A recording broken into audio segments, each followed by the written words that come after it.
at 4 p.m. on the 26th of June. This is a network giveaway. Entries will be pulled. Please check the closing time if listening or watching on demand. At GB News, we love to hear from you, our loyal community.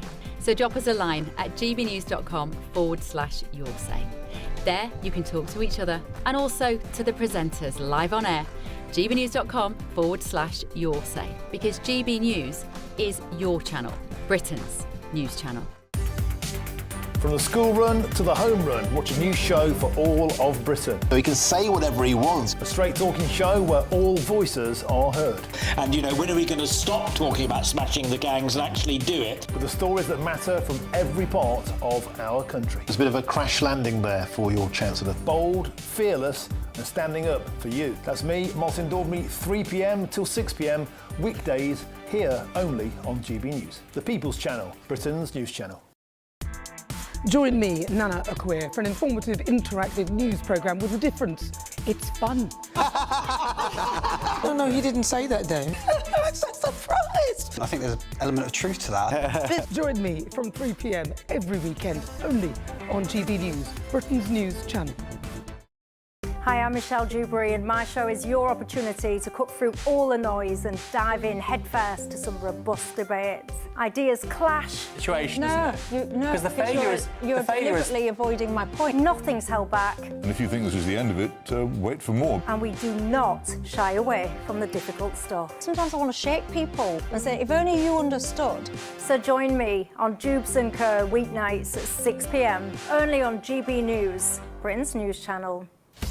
Breaking news, live updates, stories that matter. From the heart of the GB newsroom to every corner of Britain, with our team of dedicated journalists across the UK. GB News bulletins are there to deliver the latest news that matters to you. Bulletins on GB News, the People's Channel, Britain's news channel.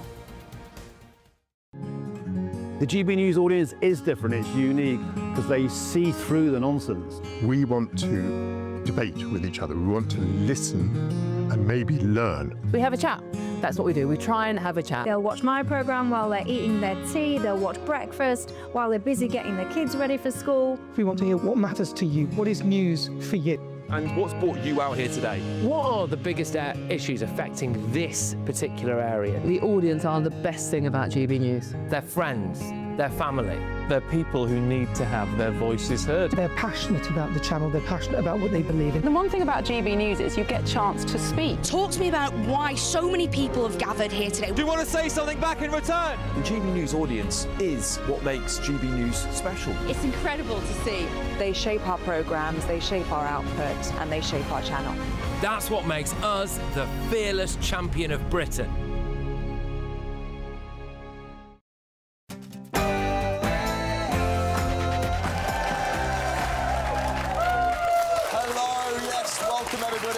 Indeed, 9 o'clock. I'm Alex Armstrong, standing in for the brilliant Patrick Christys, having a well-earned day off. Very clever to have a day off like today, isn't it, Patrick? Anyway, coming up on the show. I love our country, and one of the things about our country is good manners. Not very British. Right.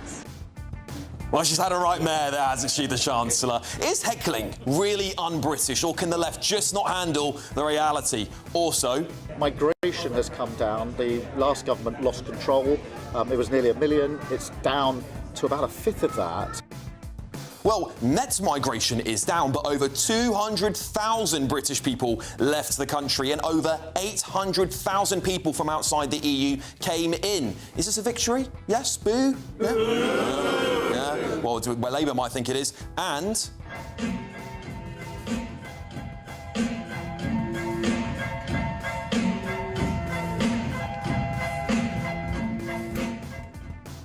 yeah, mental scenes in a council chamber there. The Labour councillors also in Kent think singing the national anthem before council meetings start is embarrassing. Is it embarrassing to sing the national anthem? No, of course it's not. We play it here every morning. Is local politics just becoming a little bit of a joke? Plus...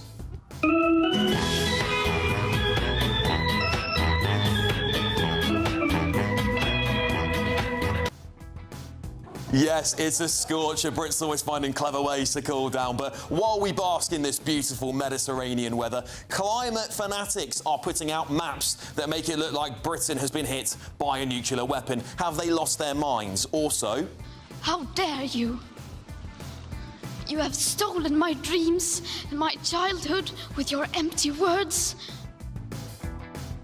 She must be having a bad day today when it's 33 degrees, mustn't she? Anyway, look, more rows about men in women's spaces, and it looks like another U-turn for Andy Burnham on trans issues. How many's that so far, Andy? And hasn't even made it to number 10 yet. He's in competition with Keir Starmer already. And on my panel tonight, we have former Conservative MP Anna Firth making her second debut back to GBNews. We'd love to see you back here, Anna. Broadcaster and commentator Christo Fufas, royalty TV royalties, Patrick. And businessman and activist Adam Brooks is here. That's it. And get ready, political commentator indeed, Benjamin Butterworth is also here. Yes. All right. Yeah, well, there we go.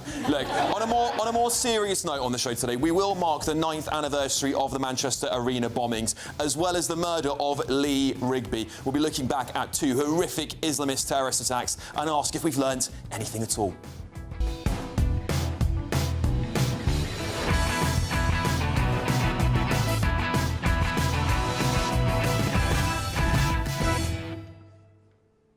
Is it un-British to heckle people? That's next.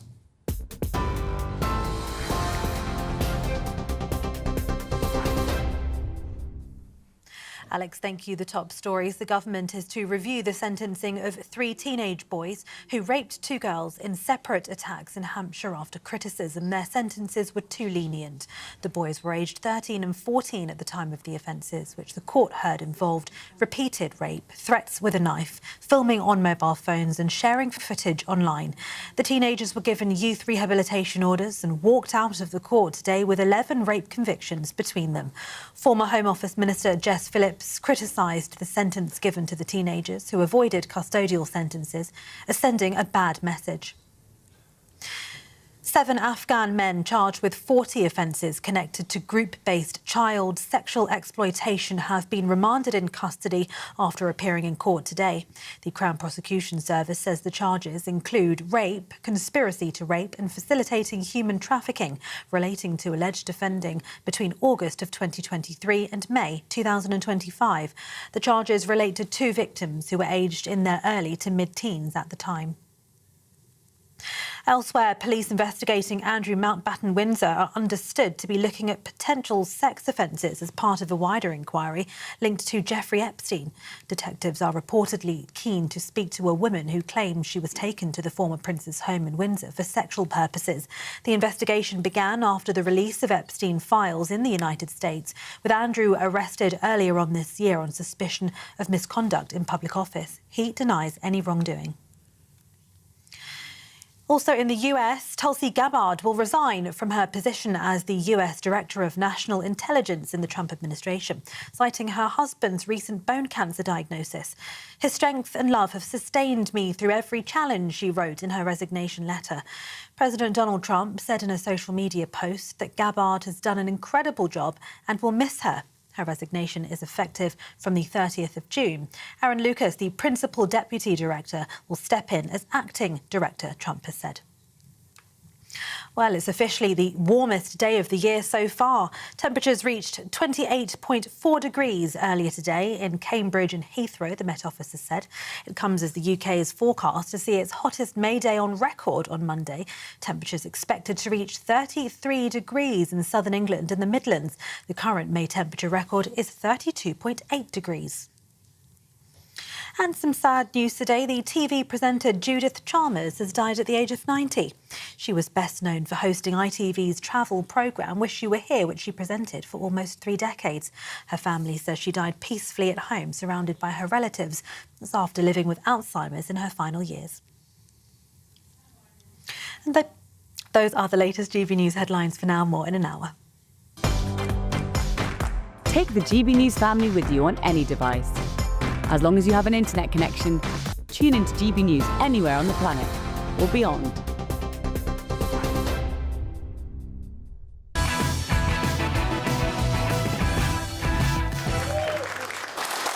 Yes, welcome to Patrick Christys tonight. I'm Alex Armstrong, looking after the show while Patrick has a very good and well-earned day off in the sun. Now, look, what would you say if you saw Rachel Reeves, the Chancellor, in public? Get Labour out. Get Keir Starmer out. Nigel Farage. You are Nigel. Look, they're going to get arrested. We've got English flags on here, Rachel. We're going to get arrested. You're ruining the country. Get Keir Starmer out. Look, England flags. You're useless. Labour... I'm glad we cut that bit off there. A bit of heckling there, reported in The Sun, of course, which is very common these days when politicians go out and about, but it has triggered a debate following the Chancellor's comments. Is it un-British to heckle people and politicians, or is Rachel Reeves a bit of a snowflake? Well, here's how Nigel Farage handles hecklers. Boring. Boring. Boring.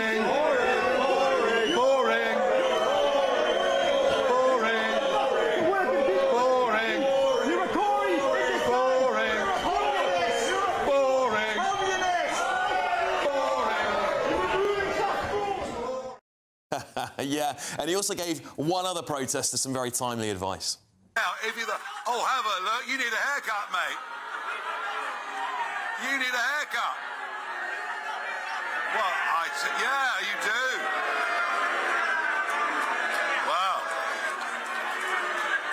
Go back to work. No, sorry, you haven't got a job, have you? He's the master at it, isn't he? He's the master at it. And Kemi Badenoch recently, she's also handled hecklers pretty well in this viral clip here.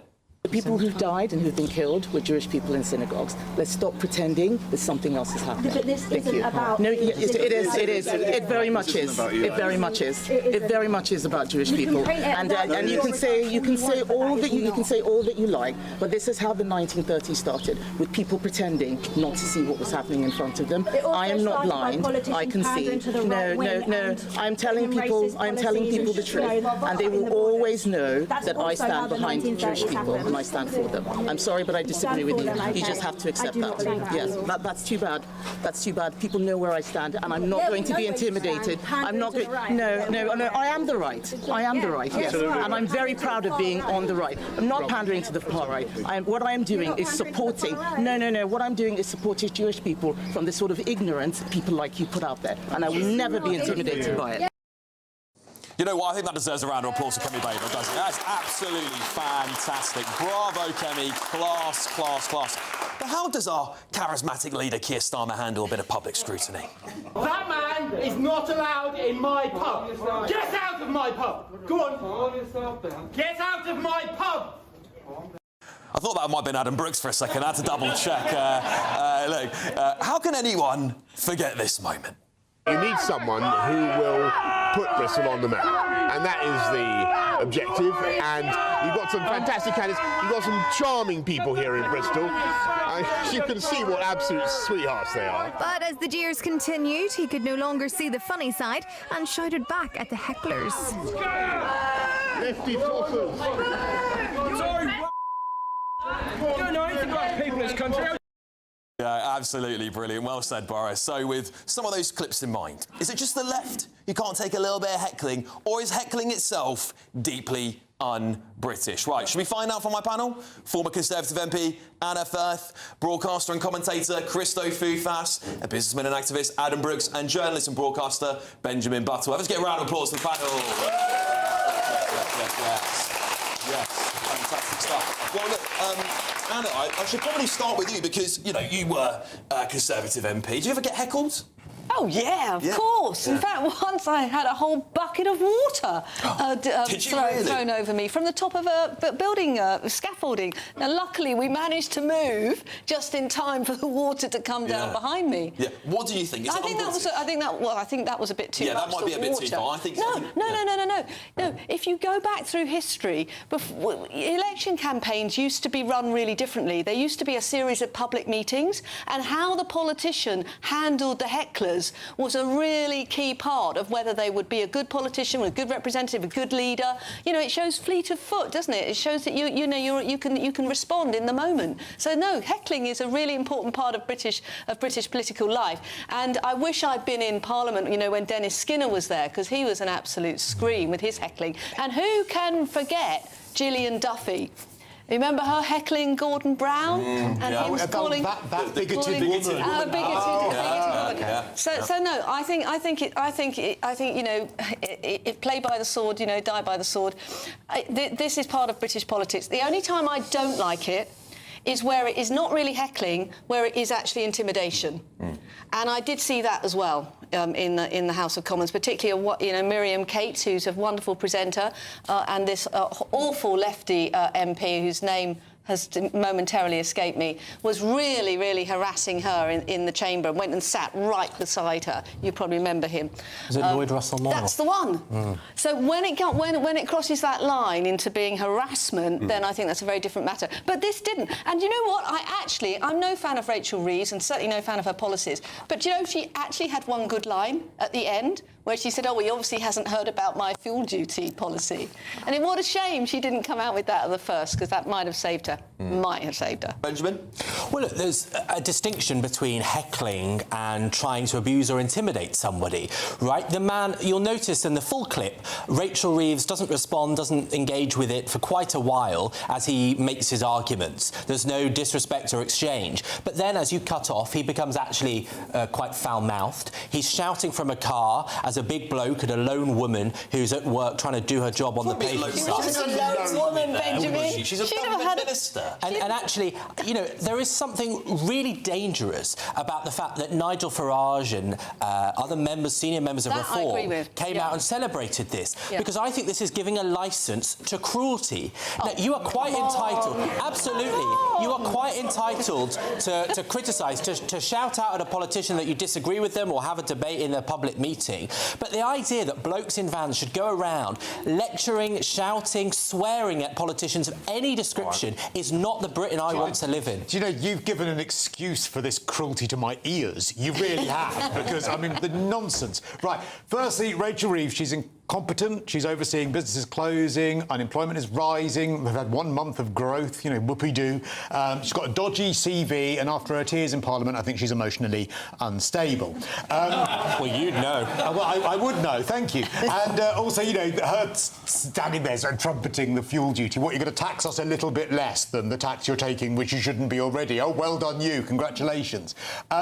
So the problem with these people, with Starmer, with Rachel Reeves, with all of them, is that the other politicians that you referenced, Nigel Farage, Kemi Badenoch and a few others, they've actually been in the real world. They've interacted with people. They have. They've had jobs. They've interacted with other people, whereas these sort of Nigel Farage was a stockbroker who went to a private school. Is that not a job? Is that not a job? It's a job. Of course that's a job. Why don't you ask the audience if that's a real job, like being a builder? I don't think your dad getting you a job in the city is really real life. Because, Adam, I know you'll have something to say about why do you... Benjamin was making the points about a man in his white van driving up there, we're paraphrasing slightly what Benjamin said. What did you make of it? Look, I think that man spoke for tens of millions of us in this country. I don't think he was threatening at all. When he was shouting back, he was driving off. There was no threat. She was with about 15 staff, including security, a cameraman and advisors. She was under no threat whatsoever. The reason this is blowing up is because of the way the man speaks. The man speaks like me and many of you out there. Hasn't got a plum in his mouth, isn't posh, you know, isn't a soy latte type middle-class person that these politicians speak to every day and get their advice off. No, he's a working man that knows this country, pays his taxes and wants to be represented. She doesn't represent us. She is damaging us, both the highest tax in 80 years, closing our businesses. She is a disaster. He had every right to say that. Now, there's so much hypocrisy here because many of the Labour MPs shout and heckle people like Sarah Potchin, the Reform MP. Rude. As you said, it goes on in the chamber. So the hypocrisy here is off the charts. And look, I think it's a snobbery issue. I think it's a class issue. And just because he's a white van man, they don't like that we are speaking up. That man represented me that day, and you know, I was clapping the telly when I see it. All right, let me just play. Sid's got a question, and I want to play a clip of what happened to Nigel Farage recently. Sid. OK, yeah, well, says somebody who used to go down to Speaker's Corner in London for about 10 years and get on the ladder, and I was heckled all the time. But the way to deal with it is to know your facts. And I think that's what really matters. And the reason why Rachel Reeves deserved to be heckled is basically she wasn't telling the truth. She was outside that petrol station to announce that she was freezing fuel duty. When she announced it, she also said the Conservatives left it with it being reinstated straight away. What actually happened was that fuel duty was frozen for 14 years under the Conservatives. And then, in 2022, when Russia invaded Ukraine, they announced a temporary 5p cut. Then, in the next budget, they extended the temporary 5p cut. It was extended again in 2024 until March 2025. Well, and that's the thing, right? So you're saying it's because there's facts weren't told, there's part of that as well. But is that the message? Is because politicians are telling us mistruths, Anna? Is that why they're getting heckled? I think she was being heckled because of the state of the British economy. I think everybody can see that this government has been an economic disaster. I mean, they've shredded small businesses. They started off by attacking pensioners. They've put taxes up here, there and everywhere. And now, what really annoys me is they've now started with all these stealth taxes. So they're now going to put, little bits on here, little bits on there. And then they come out with a VAT holiday for 1 month in August, as if that's going to make any difference whatsoever. So we've got schools going out of business because they put 20% on school fees. So you've got 45,000 more children in the education system. Little schools going out of business, other hospitality, pubs, restaurants going out of business, and it's apps and record debt. Okay. That's why that guy got cross with her. It was nothing to do with whether she was lying at that particular moment. It's because she is destroying the British economy. I think he has the right to be cross. The only thing that made me a bit uncomfortable, and I think it gives the ammunition to the side, is swearing. I think that when you start swearing at a politician, that's when you're getting into the realms of giving the politician the right to say, well, look, I don't need to listen to you. He didn't swear at her. No, he swore about the government and Keir Starmer. Yeah. Who do you think he was talking to? He wasn't calling her... Who do you think he was talking to? I still calling think her names you devalue directly. yourself a bit by swearing. Unfortunately, one at a time. Us commoners sometimes... Oh, come off it, Adam. You went to a private school. Let Adam finish. But just one quick thing. Rachel Reeves is the most powerful woman in this country, and especially the most powerful elected woman in this country. She's not above accountability. And when a man on the street wants to vent his anger and his frustrations, he's perfectly entitled to do that. Yeah, just because she's a woman. No, Adam. If you're going to use the excuse of being a woman and that you can't be heckled, you should not be in that job. The hypocrisy is off the scale. Nothing to do with being a woman, in my opinion. It's to do with using decent language. Now, if he had started effing and blinding at her, I would have said that. Who do you think he was talking to? He The was whole talking point. about the government. He was actually going on at Keir Starmer. I want to play this clip for you. Let's take a look at this, Benjamin. I'll get your reaction.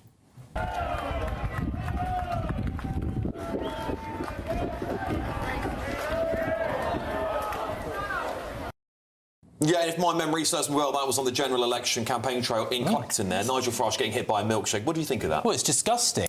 And politicians have faced serious threats. 2 of them have been murdered. And there was another MP a few years ago, a Labour MP, who there was a plot weeks away from trying to assassinate her before even Joe Cox happened. So it's a massive problem in our politics. That's exactly why I'm saying that you shouldn't be going round swearing and shouting aggressively at a politician, whether you agree with them or disagree with them. And let's just also make the point... What if they're ruining your life, Benjamin? Hang on. They're ruining your life. And the hypocrisy of you is incredible.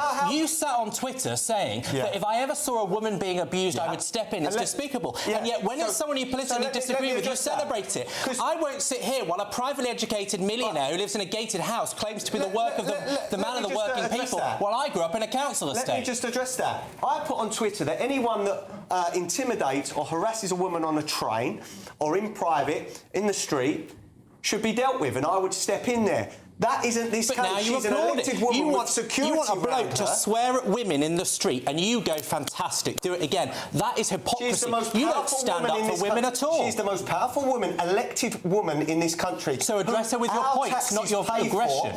Our taxes paid for. She isn't the average woman on a train. She didn't feel intimidated. She had security and 15 people around her. But the question isn't whether you can tell her that she's wrong. The question is how you behave to public servants. Okay. And that is no way to behave. Lives, you're going to get some heat. So where does it stop, Adam? Where does it stop? Plenty more time for you to debate throughout the rest of the show. Thank you very much, gentlemen.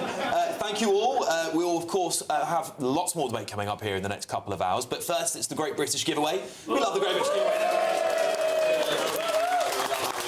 I wish I could enter this one because it would just make those scorching summer days even better. £76,543 and 21 pence in tax-free cash. Here's all the details. We're counting down to a spectacular summer.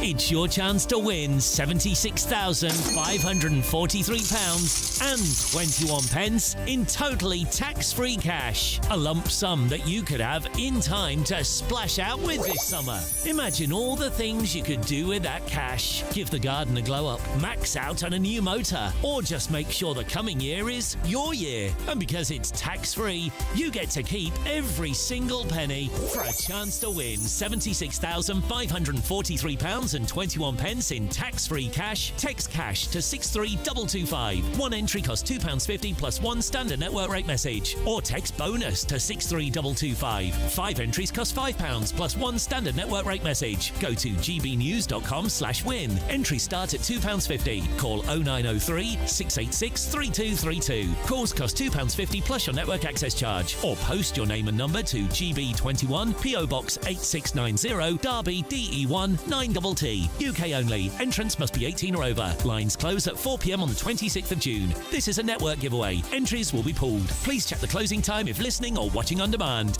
Good luck. All right, look, coming up next, the UK's net migration figures have fallen to a 5-year low. But are the figures as good as they sound? We'll be debating that next.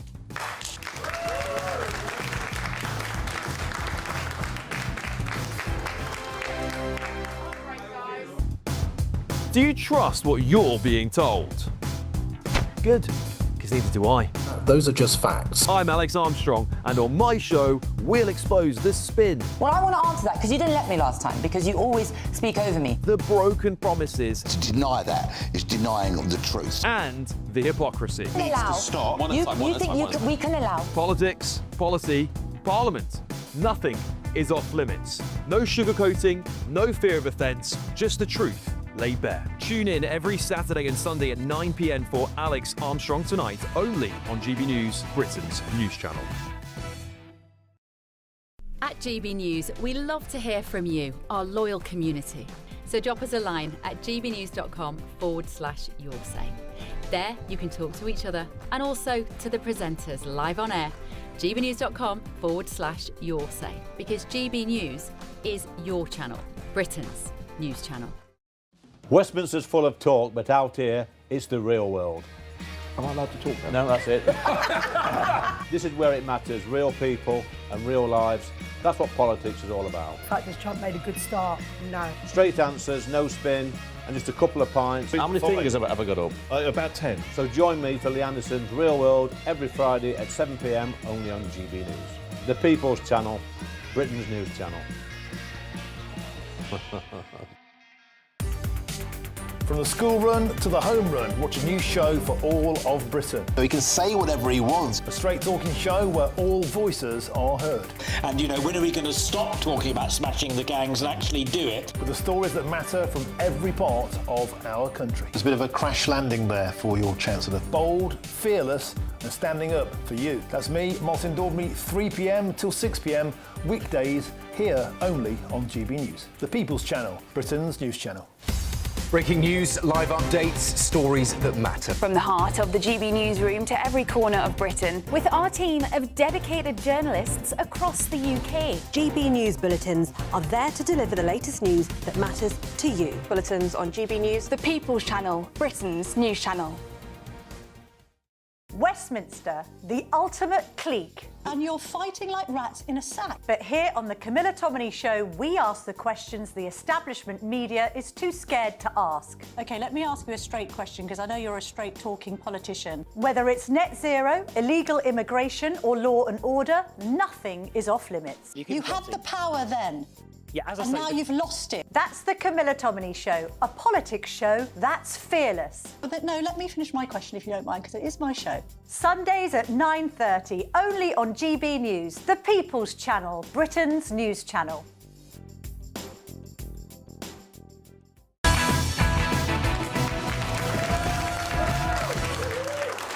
Yes, welcome back to Patrick Christys tonight with me, Alex Armstrong. Now, look, net migration has fallen to its lowest level in 5 years. It wasn't hard, really, was it? It was massive before that. 2025's net migration figure was 171,000 indeed, down 48% on the previous 12 months, largely because more Brits are leaving. That's the reality, isn't it? And fewer people are coming to work in the UK. Well, Sir Keir Starmer, the Prime Minister, has attributed the fall to the success of Labour's policies. Migration has come down. The last government lost control.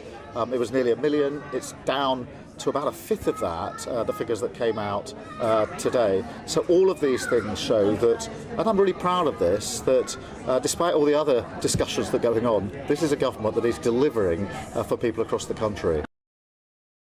Inspiring stuff, isn't it? But the reality is that a record number of young Brits are turning their backs on this country. So is this really a success? Well, let's go back to the panel here to find out. Christo, net migration is a really tricky and clever figure, isn't it? Because it excludes all the numbers that they don't want you to have to talk about, like 800,000 people coming into Britain still. And just listening to it, just seeing his face drives me insane because he just gaslights us. He talks absolute nonsense because how is it a success when you've got the highest number of young people, young productive people, left the UK since figures began? That is not a success. You can't have... And he's saying, I mean, the one thing I agree with him about there is he said is a result of Labour's policies. Yes, it is as a result of Labour's policies, but not because you're bringing down migration, but because you're making the UK an unbearable place to live for anyone who has any kind of ambition, and that is young people. So they are moronic and ridiculous, and it's awful that so many young people want to leave. Adam? I don't know how we can celebrate the fact that we've still had 813,000 new people come to this country in 1 year. That's like a city. 813,000. The reason the net migration figures are lower is because 640-odd thousand have left the UK, including, as you say, about 250,000 Brits. Now, we are replacing these Brits that are taxpayers and that contribute with people that come here and will end up on benefits. So we're on a downward spiral in this country where public funds are going to run out because people that are earning and paying tax are leaving and people that are coming here that will be on benefits for sure are staying. That is catastrophic for our future, for our kids' future, our grandkids' future, and something's got to stop. So I don't see how we can celebrate this and how Keir Starmer has the nerve to use the 1 million figure and then use the net figure of 100-odd thousand and gaslight the country as if, you know, they've reduced immigration by a tenth, you know, to a tenth. It's ridiculous. They're shameless liars, this government. Well, Anna, looking at the statistics here, Glasgow, 600,000 people, Manchester, 500 to 600,000 people. That's the amount of people we've just let into the country, right? And we've got record amounts of young people turning their backs on Britain, which means, actually, we're net negative British people again, aren't we? Yeah, absolutely. I mean, the only reason that this looks remotely good is because so many people are leaving the country. So you've got this much coming in, but you've got that much going out, and what we're looking at is what's in between. But honestly, both Shabana Mahmood and Keir Starmer, they have got an incredible cheek to take any credit for this. Now, I'm going to be the first to admit that the Boris wave was way out of control. But the only reason that this has come down is because of policies that the Conservatives did put in April 2024 when I was in Parliament, namely getting rid of dependent visas for students and doing something about the care workers visa and saying that if you wanted to come into this country, you had to be earning 38,000. That's the only reason that these figures have come down at all, on the in bit of it. But we've still got over 600,000 now coming from outside the EU, which is way too high. So they can take no credit for the reduction of people coming in. The only thing they can take credit for, as Christo has said, is this mass exodus of our young people. And why are they going? Because this government is destroying the opportunities for young people in this country. The great Tory defence. Actually, we did something in our 14th year in office, right as we're about to be kicked out. I mean, totally pathetic. The fact is that immigration numbers... You may think it's pathetic, but it's actually a fact, Your Benjamin. 14th year. You can have your own opinions, what were you doing? but not your own facts. What were you doing for the rest of the time? You were like Boris Johnson on holiday every time there was a crisis. We had COVID, we did Brexit. And you let everyone in. And we would have dealt with the boats as well. Which Home Secretary? Your government that stopped the Rwanda plan before it had even begun. Hang on, if you're saying that your rules were good, then surely you should say, well, good on Labour for keeping them when they obviously could make any decision they wanted. You know, which Home Secretary in history had the highest ever immigration numbers, and which Home Office Minister? It was Suella Braverman and Robert Jenrick. So the very people that have the audacity, you've had your time, the very people... Name us one thing that actually, that your government has done that's had any relevance... First of all, I'm a journalist. I'm still not a Labour MP. Any relevance to these figures whatsoever? Well, you're a Labour member. I haven't tried. You're If I a get you to Labour answer member. that, Andrew's patiently waiting to ask a question. Andrew, if I could get you to stand up and ask a question, please. Yes, I do have a question, and it's pretty obvious the government at the moment is trying to pull the wool over our eyes by all these ridiculous figures they're putting across. Well, I haven't fallen for any of that. I don't believe any of it. And I've got no problem with immigration, providing they've got something to offer the country. They're working and they are paying their taxes and they're living properly and they're integrating with the local population whom amongst they are living. However, it is the illegal immigrants coming across from France in these small boats, which incidentally are getting bigger and bigger, with more and more people. Yeah. And my question is, why are the French allowing these people into France in the first place? Well, have they got no border controls? Have they got no policy in place to prevent illegal immigrants entering France? What's going on? What is going on? Clarify something that you asked there. So you want people who come here to come here legally, to pay tax, to work hard and to integrate within the community. You're far right. Yeah, but what's you must be far right. No, I'm not far right. To the bigoted man. I'm not far right. I'm right so far. I mean, it can be stopped. Yes. I mean, as you can see, I was in the Navy. I know what I would do if I was in the Navy. And I would use the Navy. Yeah. Or the Marines, or the Air Force even. There you go. You could soon stop them coming. We're supposed to be... Britannia rules the waves and all that kind of thing. The largest... We can't stop dinghies. And, the largest... But we can't stop the dinghies. We can't stop a few dinghies. Yeah. Well, of course, Andrew, thank you so much for your question. Really appreciate it. Look, we're almost out of time. But Chris, actually, I'll give it to you, Benjamin. Quick line off the back of that. Well, the number of people coming in small boats is down by more than 40% in the last year. The number of people being deported is up. We've had the record deportation flights. And, by the way, the number of British people leaving... Not the dinghy people, by the way, yes, Benjamin. No, wrong. That's the number of people leaving Britain, British citizens, is also down. Fewer are leaving than before. So let's just get the facts straight. Just quickly, Alex. Yeah, very, very quickly. The dangerous thing here is 600,000 that have come from non-EU countries, from cultures far different from our own, that are never going to integrate into this country. OK. And that's why I voted Remain. We had people from Europe. Got to leave it there, out of the way. We've got another segment to do. We won't have time for that one. Look, a new Lib Dem mayor is choosing a rap song for his handing over ceremony. Is our politics just becoming a laughingstock? That's next.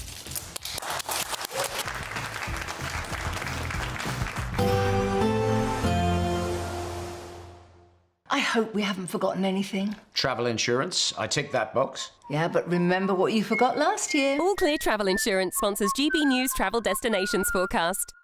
Hello there. High pressure is dominating for much of Europe, but there are thunderstorms across more eastern areas of the Mediterranean, particularly across Turkey through this weekend until the early part of next week. But as we look further east towards Italy, France, Spain and Portugal, there's plenty of dry and warm weather, as well as across Madeira and towards the Canary Islands. Temperatures approaching 30 degrees here. There's plenty more sunshine to come next week as well. Bye-bye. All Clear Travel Insurance sponsors GB News Travel Destinations Forecast. Good evening, this is your GB News weather forecast from the Met Office, and well, it seems like no one's told the weather it's a bank holiday, because there will be plenty of fine, sunny and hot weather to come through the next few days. There is currently a frontal system out to the west of us, and this is pushing its way eastwards, so there will be some rain through the rest of today and overnight, mainly across Scotland, parts of Northern Ireland, but even further south across England and Wales, a bit of rain will be pushing its way eastwards, but things will then turn drier.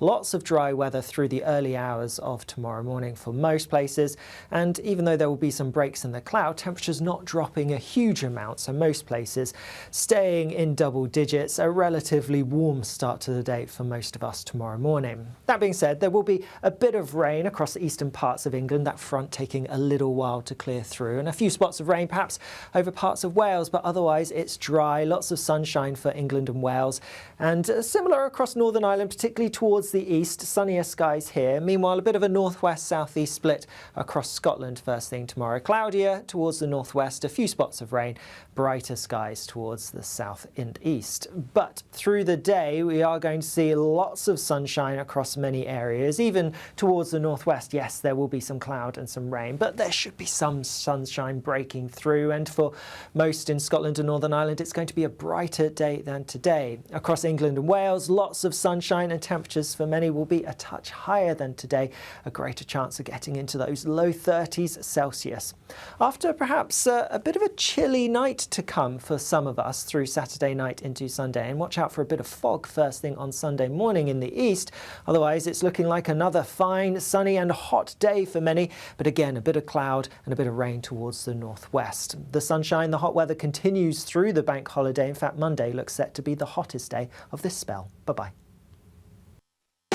You want to know what's really going on in the corridors of power? Labour don't know what to do with you half the time, and that makes you quite lethal in the chamber. Get behind the headlines with Chopper's Political Podcast. Join me, Christopher Hope, as I sit down with the great and the good of British politics. We'll see where this ruling takes us. These are the stories shaping our nation. Chopper's Political Podcast, available now on all platforms. Listen in and stay ahead.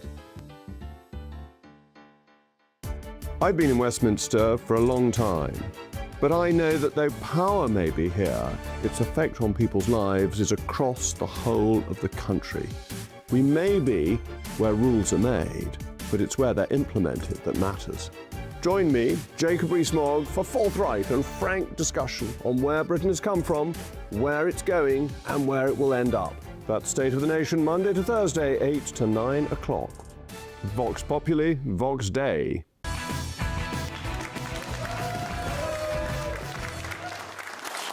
Welcome back, everybody. Do you think we take British politics seriously anymore? Well, recently, Liberal Democrat Derby Mayor Ajit Atwal walked out to Dr. Dre, Still Dre, that's the song, by the way, in his mayoral handing over ceremony. Should we have a little look?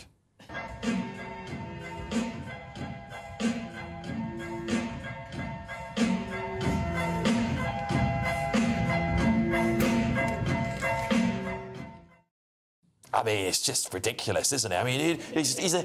Anyway, no, I won't say what I think yet. Meanwhile, a Reform UK council in Kent is facing criticism after voting to include the singing of God Save the King to its weekly meetings, with Labour calling the move an embarrassment. Embarrassment to sing our national anthem in British councils. I just don't get it. Well, Christopher Hesp, the councillor who proposed the change, defended the move, saying it's about patriotism and it's about our roots. All right, round of applause in the room if you think we should sing the national anthem before council chambers. Very, very popular policy. All right, should we start with a question? Mark, you've got a question for us. Mark, if you could stand up and ask a question for us, that'd be great. OK, good evening. What I'm wondering is, with the way politicians behave, and the rubbish they feed us, can we really take British politics seriously? Good question. Really, really good question. Adam, I'll start with you on this one. Is it because the quality of politicians is just so low now that actually, what's the point taking it all seriously? I think it's laughable that some of the people that we've got in our politics now. You look at some of these Green candidates. I don't even think they should be out of a mental health ward. You know, they are bonkers. And some of the people that Labour have got, look, across all the parties, I look in disgust at the sort of people that are representing us. I can't believe people have given them their votes. But look, things like that, playing Dr. Dre, walking in, that just devalues politics. I mean, the older generation must be looking in horror. I think we had a mayor from Sheffield, Majid, that used to come out to Star Wars and Superman music. Now, I mean, these are people with very different cultural... how should I say? They're a different culture to us. I think Majid was born abroad. So we're getting a foreign influence in our politics. They don't have the respect. They don't have the respect and respect the culture, the heritage of what we expect. And I think things like that, you know, kids are going to look at that and think it's funny, but older generations definitely do not. Well, OK, well, I'll put this to you. I'll put this to you, Anna, because Nigel Farage and some other politicians will walk out to big music. Maybe not Dre, for example, Dr. Dre, but they will walk out to music. Is it just that we're out of touch and actually perhaps that this is the way things are going now? No, it's because we're talking about two completely different things. What happens at a party conference is completely different to what should happen in a council chamber or in Parliament. Party conferences, you know, clues in the name. They are parties as well as being a conference. There's a bit of showbiz. The Reform Party do this, I think, really well with all their fireworks and all the rest of it. Fantastic, if that's what you like.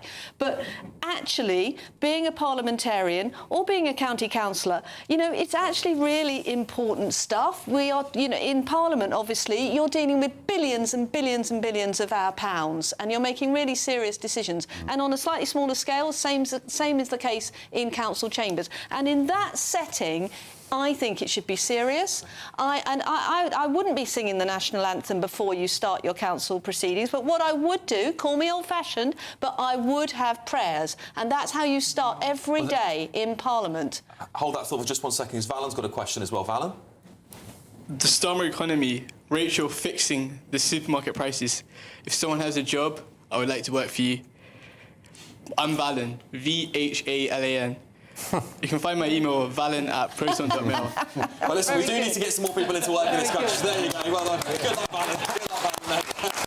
We're only talking about supermarket closures, actually, surely, where the economy is shrinking. But back to you, Benjamin, on that topic.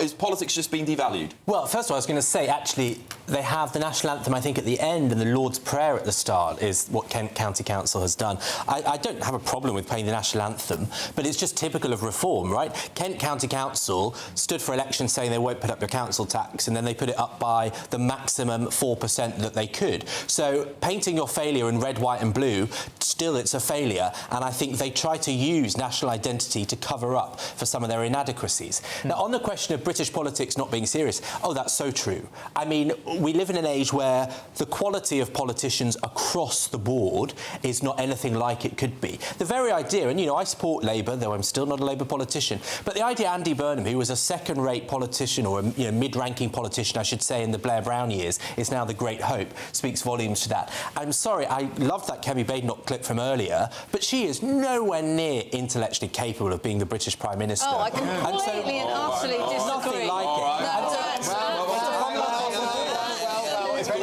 If anyone would know intellectual incapability, it's you. It would be you, Benjamin.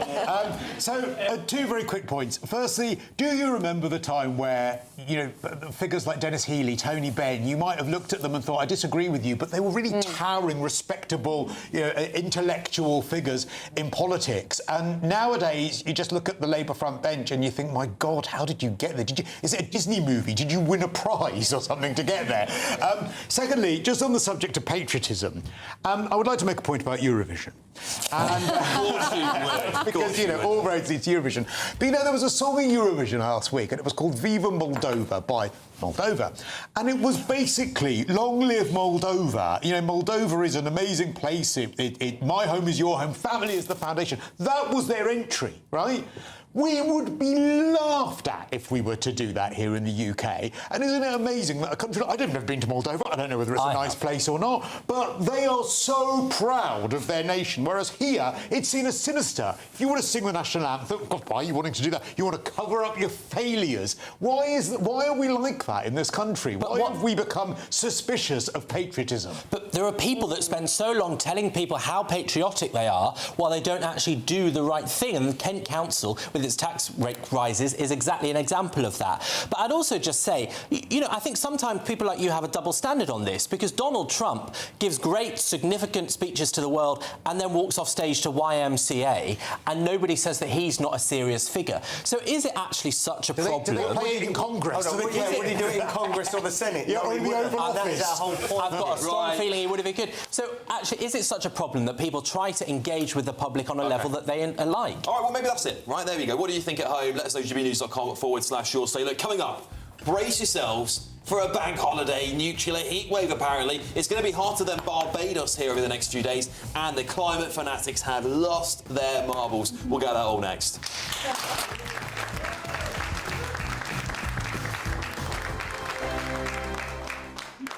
Westminster, the ultimate clique. And you're fighting like rats in a sack. But here on the Camilla Tominey Show, we ask the questions the establishment media is too scared to ask. OK, let me ask you a straight question, because I know you're a straight-talking politician. Whether it's net zero, illegal immigration or law and order, nothing is off limits. You had the power then. Yeah, as I and say, now you've lost it. That's the Camilla Tominey Show, a politics show that's fearless. But no, let me finish my question if you don't mind, because it is my show. Sundays at 9:30, only on GB News, the People's Channel, Britain's news channel. This is GB News, Britain's news channel. We're here at Lucky Hedgehog Rescue in Grimston in East Yorkshire for Hedgehog Awareness Week this week, and we're joined now by the founder, Lucy, of the charity. Lucy, hello. You're just about to take Ben out here. You've got 43 sick and injured hedgehogs here at the moment. Just tell us what's wrong with Ben. Ben had a broken leg and it was a nasty fracture, and our lovely vets at Barton Veterinary Centre in the Humber have amputated the leg. It's a hind leg, and he's thriving really, really well, but we have to take them case by case. But I'm just going to check on him again and weigh him while you're here, so we don't unnecessarily disturb him. But this is what we have to do every day anyway, so we've saved him for you. Thank you. So I'll just let you take Ben out now. You've been going for 13 years now. This is sort of part of your home, is the Hedgehog Rescue. Slowly and slowly you've been expanding to look after one of the nation's favourite, or beautiful Ben there, the hedgehog.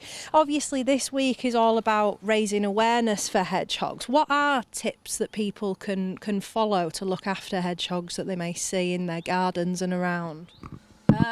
Well, the main injuries we get in are caused by dog attacks and strimmers. We've lost thousands to them. So if people can be aware of their dogs at night or at dusk, keep them on a lead or be with them in the garden so that they don't attack hedgehogs. Strimmers, learn to use them properly. GB News, the People's Channel. At GB News, we love to hear from you, our loyal community. So drop us a line at gbnews.com/yoursay. There you can talk to each other and also to the presenters live on air. gbnews.com/yoursay, because GB News is your channel, Britain's news channel.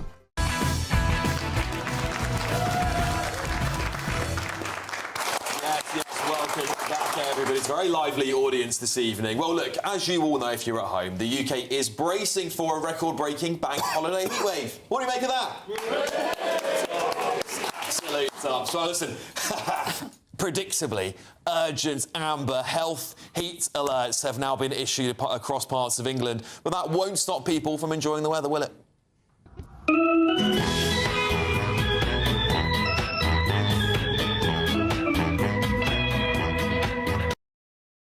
Yeah, this country's we're so innovative, aren't we? We'll find any way to cool down in the sun. But this is the thing, right? The Met Office says temperatures could reach, get this, 33 degrees. Panic, everyone. Panic, 33 degrees. Just a normal day in Italy, isn't it? And that's by Monday. Well, it's potentially going to be the hottest May day ever recorded in the UK. So you've got amber alerts covering the Midlands, London, Eastern England, South East England. Health officials warning of increased risks for older people and vulnerable groups. And now we've got a picture, hopefully, we'll bring you shortly as well, of maps across Britain. Have you all seen these? Where Britain is turned black. They've literally coloured the country black because it's like a nuclear holocaust level. They've gone nuts, these climate fanatics, Anna.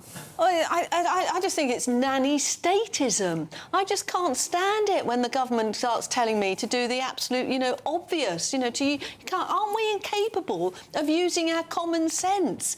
If it's hot and you go outside, then I put a hat on, put some suntan cream on. If it's way too hot, come back inside. Don't put your baby out in the sun for hours on end. Why do we need the government to tell us these things? We don't. And secondly, they should not be spending our money telling us the blindingly obvious. Greta Thunberg, has she been on the phone to you at all? What she said today, is she unhappy, is she upset? Do you think it's all the oil and gas that's caused all this? Is that what it is, Benjamin? I've not been in her boat, so no, we haven't been talking. I just got back from a rare foreign trip. I was in Somaliland, and I couldn't quite believe that London is hotter than the Horn of Africa. So this is quite odd. Look, everyone likes nice hot weather, but we have to be realistic that all of the hottest years in the last century were in the last 10 years. We're about to have the hottest May on record. Sea levels are rising, and this is a real danger. It is unbelievably naive to pretend that this isn't a problem. And by the way, some of the first countries that will go underwater are Commonwealth nations in the Pacific Ocean, so that's why it's so good the King cares about this. And so I think we need to be more serious. Right. 1,500 people died from heat waves last year in this country, and they need the help from the government. More people die from the cold, Benjamin. Absolutely. Look, I think you said about we're unbelievably naive. I think you've got to be unbelievably naive to believe the heavily funded scientists and organisations that push this climate fear throughout the world. It's like climate porn, and we're meant to all think, oh no, we're all going to burn and melt to death in 50 years. We must pay more taxes, that'll save it. We must be more controlled by our governments. It's funny how a lot of this climate fear has gone since Donald Trump has got into power, because the USAID stopped the funding, didn't he? Stopped the funding to a lot of these organisations, and suddenly we're not seeing so much climate fear out there. And it just so happens that a lot of these weather stations where they collect the data, it's been proven that they've been corrupted. They're inconsistent. Well, they take them at airports, really hot locations, funnily. I remember the airports, they charge us to drop people off there, by the way, because of their emissions. I remember days like this when I was young. Yeah, of course. Okay, we get hot days, but it's funny. When it's red hot, it's climate change. When it's cold for this time of year, the lefties and that just say, oh, it's weather. So they've got to make up their mind. This whole climate change thing, they can't lose. It used to be global warming. And then when we proved that it wasn't particularly getting that warm, they changed it to climate change. Can I just say one thing very quickly? Look, I just think, I don't know whether it's climate change, I don't care. I'm just sick of being told we're going to die constantly. So good true, news. All right. It's a constant. Right, we've got to leave it there. Look, coming up in the next hour, it's been 9 years since the Manchester Arena bombing, and of course 13 years since the death of Lee Rigby. We'll bring that to you.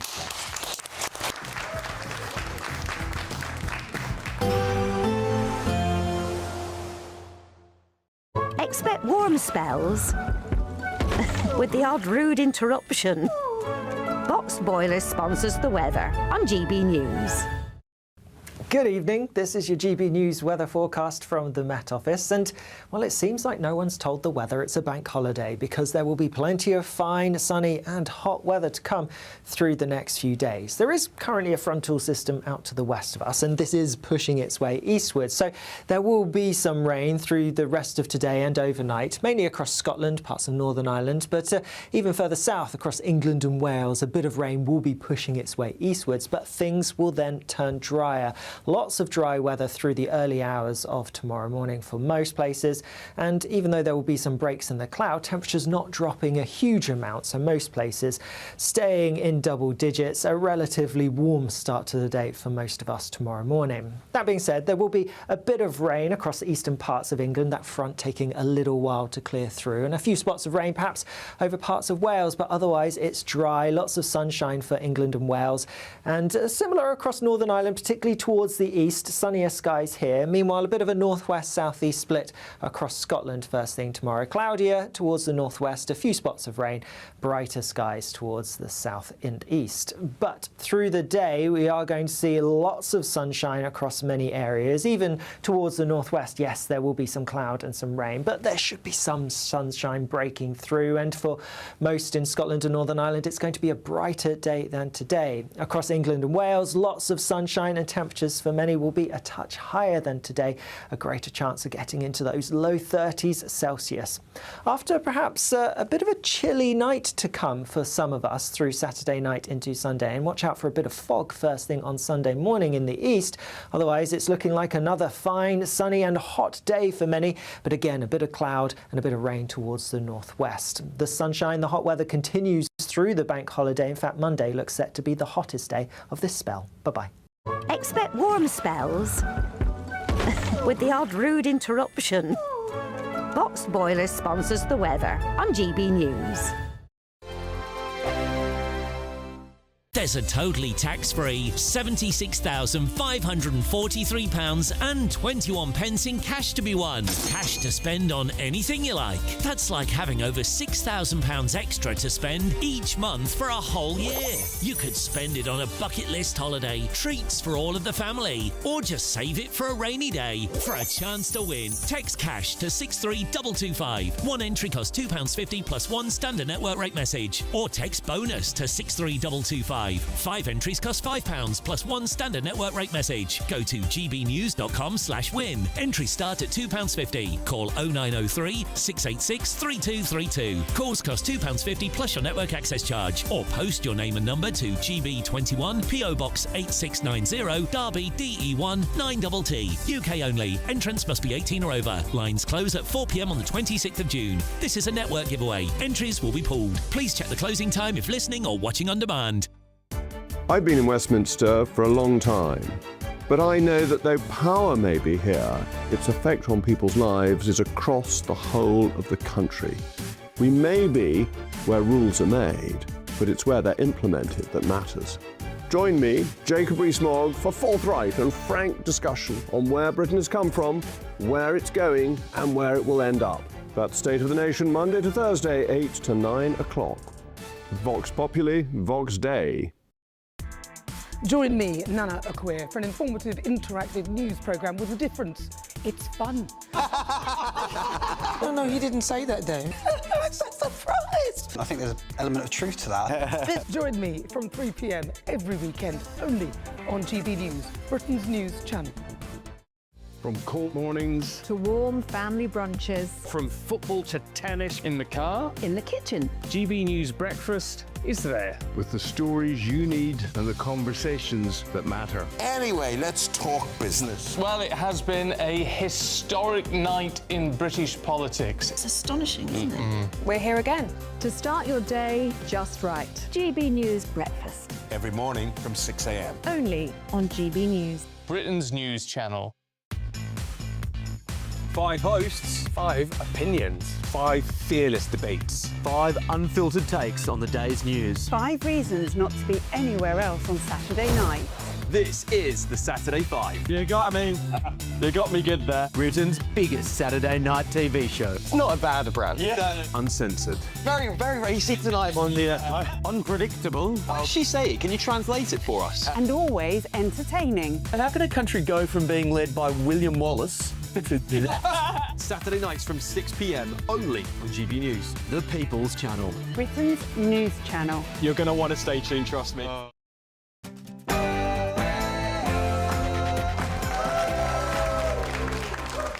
Yes, welcome everybody. It's Patrick Christys tonight with a lovely, very vibrant live audience on this beautiful Friday evening. It is, of course, 10 o'clock. I'm Alex Armstrong, standing in for Patrick on the show tonight. I love our country, and one of the things about our country is good manners. Not very British, right?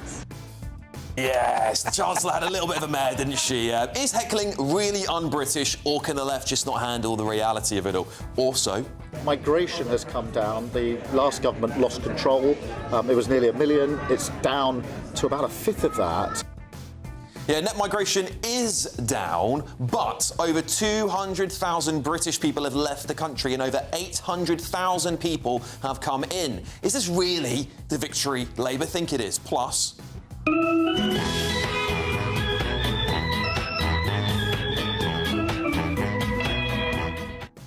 Oh, we're such an innovative country, aren't we? We really are. We'll find a way to cool down in any weather, won't we? As we're all basking in this beautiful Mediterranean weather, climate change fanatics are putting up maps that make it look like a nuke has hit Britain. Have they lost their minds? Also...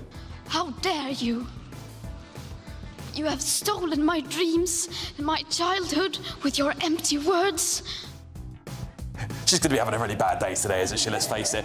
Of course, there's also more rows about men in women's spaces, and it looks like another U-turn for Andy Burnham on trans issues. I don't know how many that is. It's probably... He's in the Olympics competition for U-turns, isn't he, with Keir Starmer? And my panel tonight, we have former Conservative MP Anna Firth, broadcaster and commentator Christo Foufas, businessman and activist Adam Brooks, and wait for it, journalist and broadcaster Benjamin Butterworth. Yeah, and look, on a more sombre note, because today marks the 9th anniversary of the Manchester Arena bombings, as well as the 13th year after the murder of Lee Rigby. We will be looking back at those two horrific Islamist attacks and ask, have we learnt anything at all?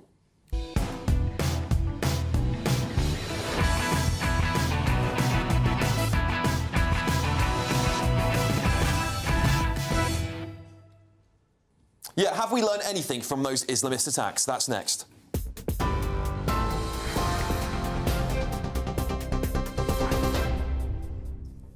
Alex, thank you. The top stories at 10 o'clock. The government is to review the sentencing of 3 teenage boys who raped 2 girls in separate attacks in Hampshire.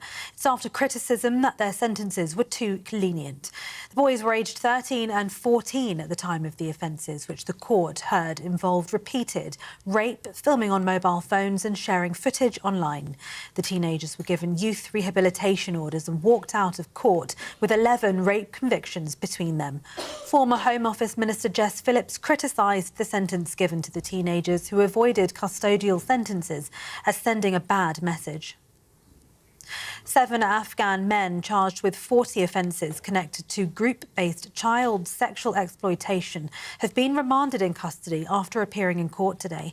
The Crown Prosecution Service says the charges include rape, conspiracy to rape and facilitating human trafficking relating to alleged offending between August 2023 and May 2025. The charges relate to 2 victims who were aged in their early to mid-teens at the time. Elsewhere, scientists at Oxford University are developing a new vaccine that could be used within months to help tackle the Ebola emergency. The outbreak, centred on the Democratic Republic of Congo, has resulted in 750 suspected cases and 177 deaths. There are no guarantees the vaccine will prove effective, but scientists say they're working urgently in case the outbreak spirals and their experimental vaccine is needed. The World Health Organization says the risk from the current outbreak has now been upgraded to very high. It's officially been the warmest day of the year so far. Temperatures reached 28.4 degrees in Cambridge and Heathrow. It comes as the UK is forecast to see its hottest May day on record on Monday, with temperatures expected to reach 33 degrees in southern England and in the Midlands. The current May temperature record is 32.8 degrees. Phil Foden, Cole Palmer and Trent Alexander-Arnold all to miss the World Cup after being left out of Thomas Tuchel's squad. It's an eye-catching first tournament selection with Harry Maguire, Adam Wharton, Morgan Gibbs-White and Luke Shaw also overlooked. Harry Maguire is saying he's shocked and gutted to be missing out. Ollie Watkins and Ivan Toney have both been recalled as backup options to captain Harry Kane. England begin their World Cup campaign against Croatia in Dallas, that's on the 17th of June, before facing Ghana and Panama. And the television presenter Judith Chalmers has died at the age of 90. She was best known for hosting ITV's travel programme Wish You Were Here. She presented that for nearly 3 decades. Her family says she died peacefully at home, surrounded by relatives, after living with Alzheimer's in her final years. And those are the latest headlines. For now, it's back to Alex. Take the GB News family with you on any device. As long as you have an internet connection, tune into GB News anywhere on the planet or beyond.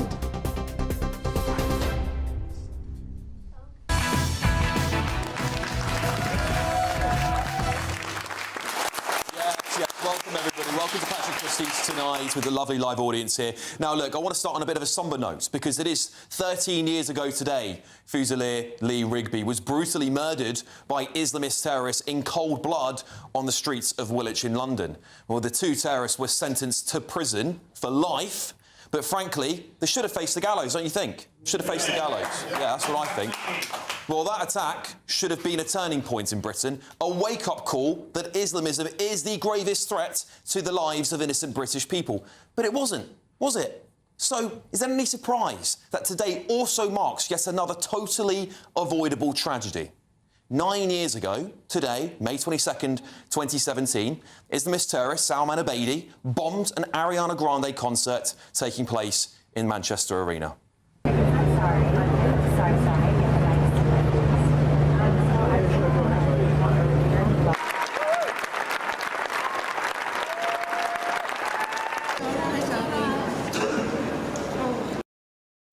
Yeah, well, that attack took the lives of 22 innocent people, murdered in cold blood, many of them children and young girls. Hundreds physically and mentally shattered for the rest of their lives as well. But again, rather than doing something about it, celebrities and politicians told us not to look back in anger. Well, Ariana Grande created a benefit concert named One Love Manchester in honour of those who were killed. Please don't put your life in the hands of a rock and roll band. Well, frankly, sometimes we do need to look back in anger, don't we? We really do, because this wasn't bad luck or a one-off. It's happened time and time again. All of this was a direct result of years of open borders, failed integration, and frankly, politicians just being terrified of being called racist and therefore didn't confront radical Islam. So on this 9th anniversary, I'm asking this question tonight, and it still burns very deep in this country. When will we learn? When will we stop importing terror? And when will we put British people's lives first? And most importantly, when will those politicians wake up and confront Islamism before, again, it's too late? Let's get the thoughts of my panel. Former Conservative MP Anna Firth is here. Broadcaster and commentator Benjamin Butterworth is here. Broadcaster Christo Fufas and Adam Brooks as well. Adam, look, I'd like to start with you, if you don't mind. We have, of course, it's a sombre day for British people. And we forget very often, on the same day, years apart, 2 very, very serious attacks took place on innocent people in this country. Look, I'm saddened by the fact that we have such cowards in our political landscape. They will not even say what happened here. Andy Burnham tweeted out earlier, and I'm not having a go at Andy's empathy towards these victims and the families. I'm having a go at his words. He said that lives were lost. No lives were lost that day. They were taken, OK? These terrorists, Islamist terrorists, took the lives of those girls and those women. They did not lose them. And this is what I mean now. If we have politicians that are too scared to say this was an Islamist terrorist threat, nothing is going to change. When the 2 people were shot or stabbed outside the synagogue in October, Keir Starmer refused to say the word Islamist extremism or Islamist terror. They are so petrified of this group of voters that they will not call out the extreme members within their society. And this is... Look, this is a tragic day. Lee Rigby, I put a picture up of Lee Rigby earlier on my social media. Some on the left say that, you know, I'm disrespecting his family somehow. How? We have to remember these people. They were innocents, as were the young girls there. But unfortunately, this is because of politics. So we're not politicising that. It is because of our politicians that these things keep happening, because they're allowing us to import terror and absolute monsters and people that do not want us to live the way that we live. And that is the end of the day. That is it. Yeah, I'll come to you, Anna. You were a former... former serving Member of Parliament. It seems to many British people, that I speak to about the risk of Islamism to this country, that that politicians have been terrified to tackle this head-on. And you've obviously worked with some of those people. What do you think? I think that's true to an extent, but not fully true, because I obviously took over from Sir David Amess, who was himself brutally murdered by an Islamist. And so I looked into this quite a lot while I was in Parliament. And Priti Patel, when she was Home Secretary, ordered a report into Islamist attacks. And that report was reported to Parliament, William Shawcross's report, while I was there. And I remember being really, really shocked, because in that report it states that 67% of Islamist attacks since 2018 and around 3/4 of MI5's caseload are due to Islamist attacks. It is the biggest terror threat that we face in this country. And yet, the PREVENT programme, to which 7,000 people are referred every single year, only a tiny proportion of those are Islamists. So there's something going very, very wrong there. The programme that's put in place to try and stop this stuff is not dealing with the people who are actually doing the stuff. And of course this is germane with David Amess's case, because that killer, and I'd never name his name on the media, I'm not going to give him that satisfaction, he was referred to PREVENT. He was referred to the most serious part of PREVENT. And do you know what that amounted to in 14 months that he was on the PREVENT programme? One meeting over a coffee in McDonald's. And he said, oh, I'm not a terrorist. And they said, oh, fine then. We won't worry about you, and discharged him from the programme. Yeah, well, this is part of the ongoing problem, isn't it? It's just that acknowledgement this is an issue and just taking them for their word. It's absolutely bonkers. Christo. The problem is, where we are now in society is that it's easier for those in charge to allow innocent people and children to die than it is to be called racist. Because being called racist is now the worst possible thing that you could possibly be called. And, you know, I mean, there's a gentleman in the audience laughing. I agree, it's laughable. Because let's remember, when it came to the Ariana Grande concert, there was a security guard that noticed the bomber and thought, that guy's acting a bit suspicious, but I'm not going to approach him because I might be called a racist. We're not going to refer the problem of Islamic extremism to PREVENT because we might be called racist. We're not going to investigate the grooming gangs. No. We'll allow those children to be groomed by extremists, because that's what those people were, using an ideology to target those people, those children, because we might be called racist. And that is now the altar that we're all at. And we allow innocent people to die rather than have that fear. And let me just say one more thing. And it was demonstrated today. Bev Craig, the council leader, right? Manchester. On the 9th anniversary, this is a quote from what was said today. On the 9th anniversary of that terrible day, we remember the remarkable solidarity shown by the city in refusing to give in to hatred. Yeah. Well, maybe we need some anger. Maybe we need some hatred for those awful acts. That doesn't mean you hate people, but we need some anger to solve the problem. OK. Benjamin, I've got to come to you.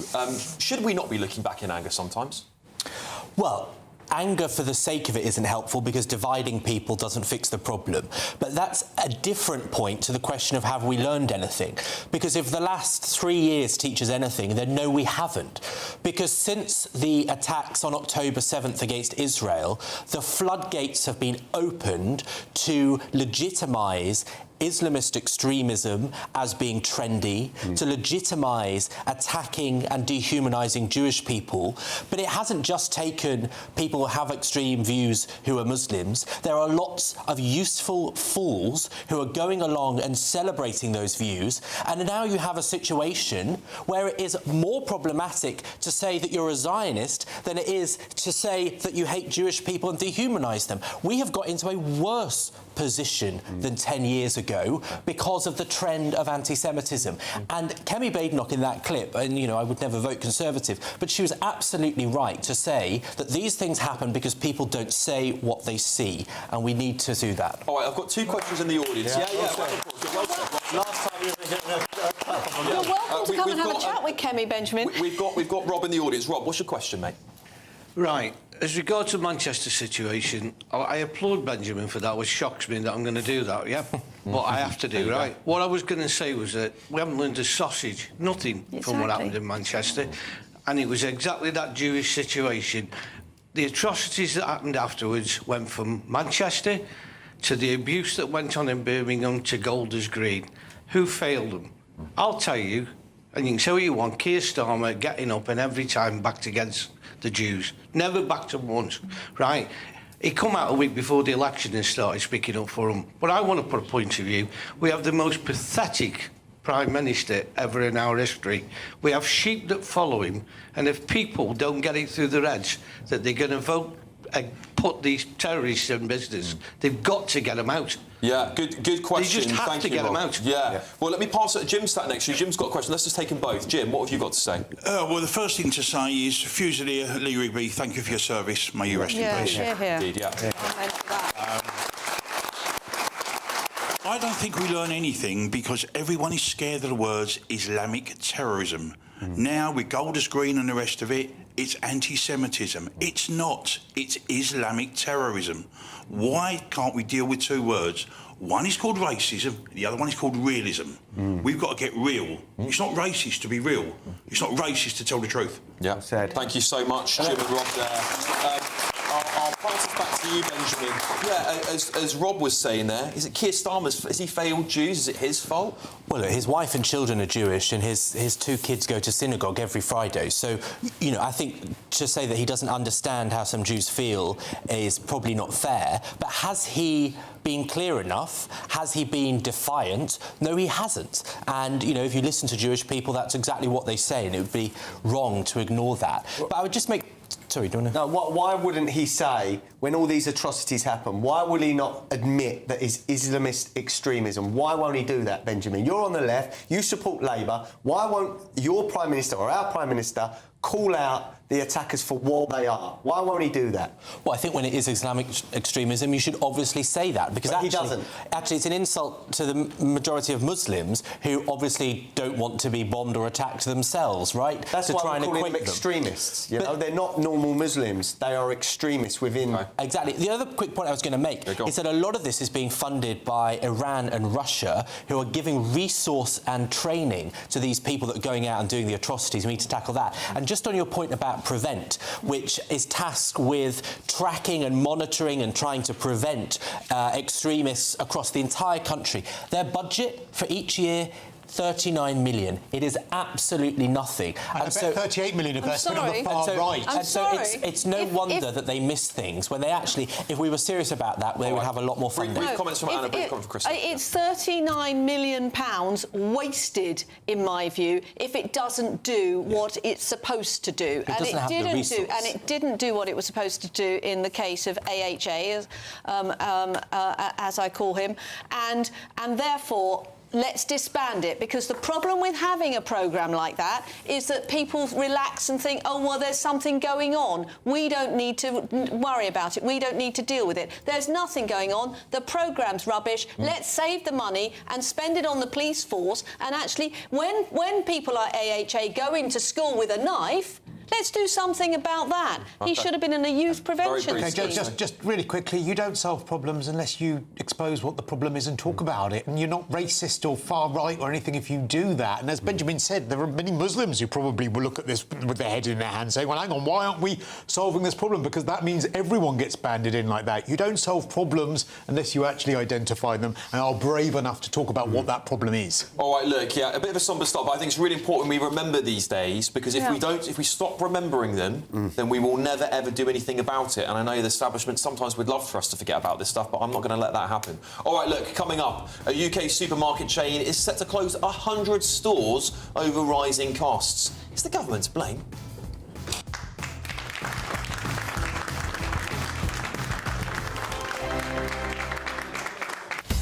Breaking news, live updates, stories that matter. From the heart of the GB newsroom to every corner of Britain, with our team of dedicated journalists across the UK. GB News bulletins are there to deliver the latest news that matters to you. Bulletins on GB News, the People's Channel, Britain's news channel. Westminster, the ultimate clique. And you're fighting like rats in a sack. But here on the Camilla Tominey Show, we ask the questions the establishment media is too scared to ask. OK, let me ask you a straight question, because I know you're a straight-talking politician. Whether it's net zero, illegal immigration or law and order, nothing is off limits. You had the power then. Yeah, as I and say, now you've lost it. That's the Camilla Tominey Show, a politics show that's fearless. But no, let me finish my question if you don't mind, because it is my show. Sundays at 9:30, only on GB News, the People's Channel, Britain's news channel. I've been in Westminster for a long time, but I know that though power may be here, its effect on people's lives is across the whole of the country. We may be where rules are made, but it's where they're implemented that matters. Join me, Jacob Rees-Mogg, for forthright and frank discussion on where Britain has come from, where it's going, and where it will end up. That's State of the Nation, Monday to Thursday, 8 to 9 o'clock. Vox Populi, Vox Dei. As soon as it hits 11 and the headlines come in, The late edition brings you the breaking news from all the front pages. because the news is going to happen. So get a head start today. Patrick Christys tonight, late edition. Alex Armstrong tonight, late edition. From 11 o'clock every night. Only on GB News, the People's Channel, Britain's news channel. Westminster's full of talk, but out here, it's the real world. Am I allowed to talk then? No, that's it. This is where it matters, real people and real lives. That's what politics is all about. The fact that Trump made a good start, no. Straight answers, no spin, and just a couple of pints. How many fingers have I got up? About 10. So join me for Lee Anderson's Real World every Friday at 7 p.m. only on GB News. The People's Channel, Britain's news channel. Do you trust what you're being told? Good, because neither do I. Those are just facts. I'm Alex Armstrong, and on my show, we'll expose the spin. Well, I want to answer that because you didn't let me last time, because you always speak over me. The broken promises. To deny that is denying the truth. And the hypocrisy. We can allow. Politics, policy, parliament. Nothing is off limits. No sugarcoating, no fear of offence, just the truth laid bare. Tune in every Saturday and Sunday at 9 p.m. for Alex Armstrong Tonight, only on GB News, Britain's news channel.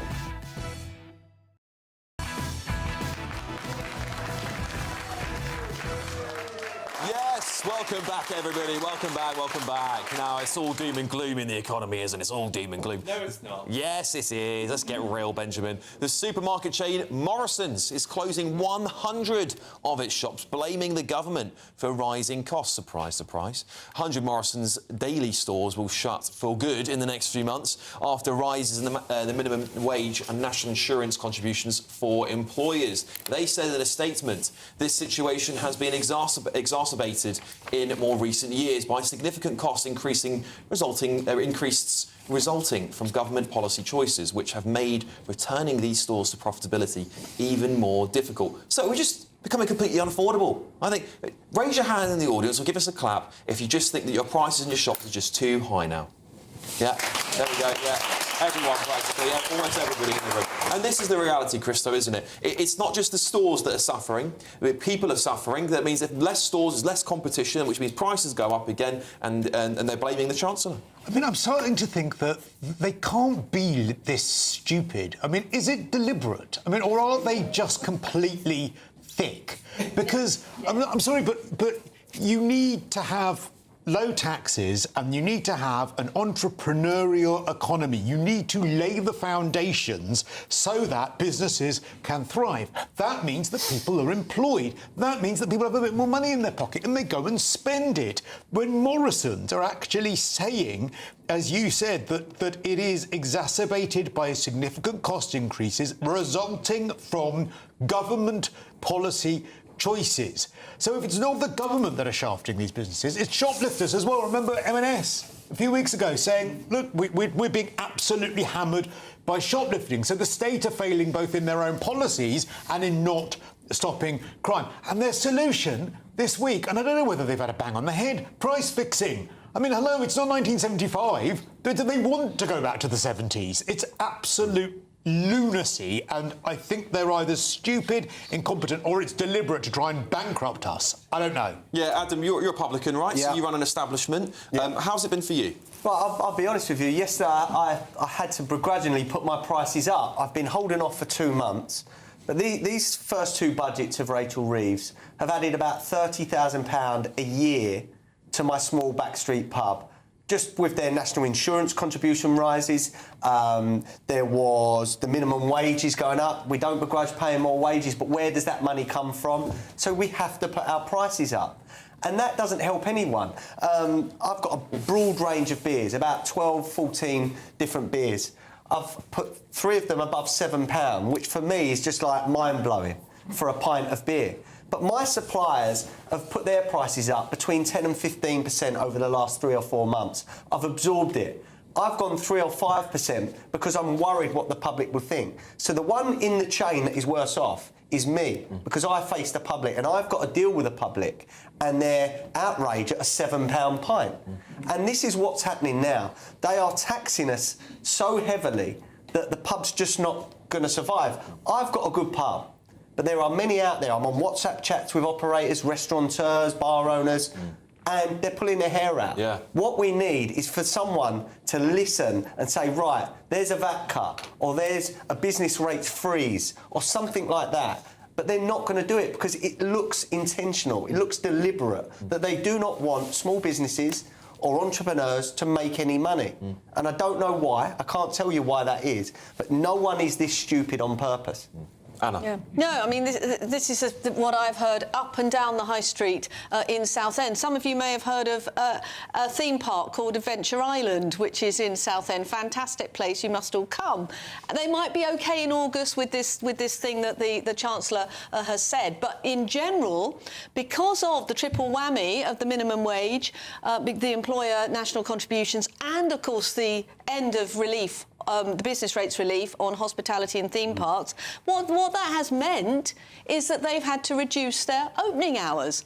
So what that has meant for local employment is that people are getting less hours, and young people who do depend on these jobs for holiday jobs and their first job aren't getting those opportunities. Because what a business isn't a charity.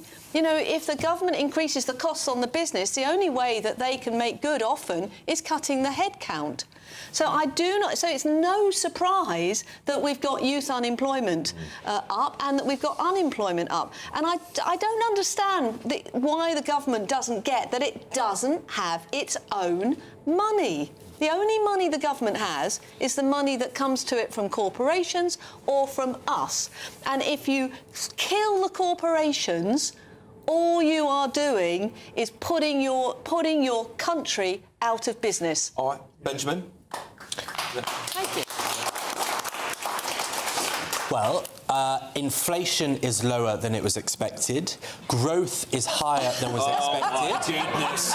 And also the borrowing rates are lower than expected. So, well, you might laugh, but those are facts. Benjamin, we're just borrowing. Last Borrowing month's rates borrowing are costs lower. are the highest they've been since COVID, and before that since 2012. And they are lower. They are lower thanks to the inflation 1998. falling. So we should be glad about that. Let's hear what Benjamin has to say. Go But on. I also think that one of the central problems, this is Morrison's. I mean, I've never been in a mini Morrison's, I have to say. Just one choice for you. But It's a champagne socialist. M&S Simply Food, actually. But, There you go. That's proof. But I actually think one of the big problems that the high street has, regardless of the last government or this policies, is that online retailers that pay basically no tax in this country are able to charge much lower prices, exploit their monopolies, places like Amazon, and that is putting out of business so many local businesses. And I think we should change the tax rate system so that they have to pay the equivalent that a high street shop has to pay, and to make it easier for those shops.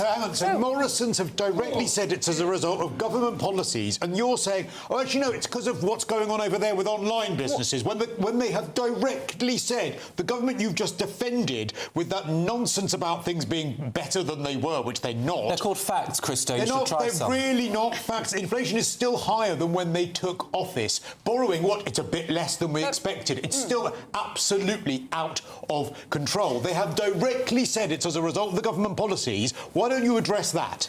Well, the government policies which says that those on minimum wage, the poorest in our society who work, have had the biggest pay rise that has ever happened to the minimum wage. No job. If they've been made unemployed, that is something to be proud of. Look, maybe maybe someone like you doesn't care about people on £10 or £12 an hour, but I think that's good. I care about them being employed. Do you think it's good when you see 17% rise in unemployment in young people? No, of this course is what it's not minimum good. wage is most valuable to them. So if they can't get jobs, actually everyone's worse off. Of course it's not good, right? But the fact is that if a company can't pay its employees enough to be able to afford a flat and afford to feed themselves and have some quality of life, then that business has a fundamental problem. And I would rather live in a society where people are paid properly. OK. Adam? That's nonsense. Hospitality is... many people that work in hospitality, it's their second job or even third job. They use it as a top-up. So you expect... That shows the problem of wages. They use weekend work to top up. They've got a normal job in the week, OK? Why should it be that we have a country where people can work 100 hours a week and still not have any money? When Rachel Reeves adds another £300 to my wage bill each time she opens her mouth at a budget, where does that £300 come from? What I have to do is maybe scale back some shifts, or I have to let someone go. How is that good for anyone? It's fine paying people more money if you've got it, but it causes unemployment. This unemployment figures, which I think are the worst in 6 years, are directly attributed to the two budgets that Rachel Reeves has given us. There's no getting out of that, because I know it on a small scale. So if it's happening to me at my pub, it's happening to these huge companies and these huge chains. End of. That's factual. That's facts. When the minimum wage was introduced, people said, oh, it'll cause unemployment, and it didn't. It gave a quality and a decency of life. It gave a quality and decency of life to people that are on lower paid jobs. That is absolutely the right way to run the economy. And the fact is that since Labour came in, wage growth has excelled out above inflation for the first time since 2008. Work should pay. Just one other thing. By the way, when wages aren't enough, you pay for it in your taxes. I'm just going to silence the panel. Silence. Christo, I have to stop you because we're losing control of the show. And people at home watching, I do apologise. Christo, final word to you. No point in wage growth if people are losing their jobs. That's so ridiculous. Also, there is no point in this Labour government because none of them have ever run anything. Yes. That's the problem. There we go. There we go. We'll leave it on that note because now it's time for the Great British Giveaway. We love the Great British Giveaway, don't we? £6,543.21 in tax-free cash is how you get it all. We're counting down to a spectacular summer. It's your chance to win £76,543 and 21 pence in totally tax-free cash. A lump sum that you could have in time to splash out with this summer. Imagine all the things you could do with that cash. Give the garden a glow up, max out on a new motor, or just make sure the coming year is your year. And because it's tax-free, you get to keep every single penny. For a chance to win £76,543 and 21 pence in tax-free cash, text cash to 63225. One entry costs £2.50 plus one standard network rate message. Or text bonus to 63225. 5 entries cost £5 plus one standard network rate message. Go to gbnews.com/win. Entries start at £2.50. Call 0903 686 3232. Calls cost £2.50 plus your network access charge. Or post your name and number to GB21 PO Box 8690 Derby DE1 9TT. UK only. Entrance must be 18 or over. Lines close at 4 p.m. on the 26th of June. This is a network giveaway. Entries will be pulled. Please check the closing time if listening or watching on demand. Good luck. All right, look, coming up, guidance on single-sex spaces. Can you believe we even have to have that? That is mental, isn't it? Well, it's finally been confirmed. Why has it taken so long? And we'll look at what it means next.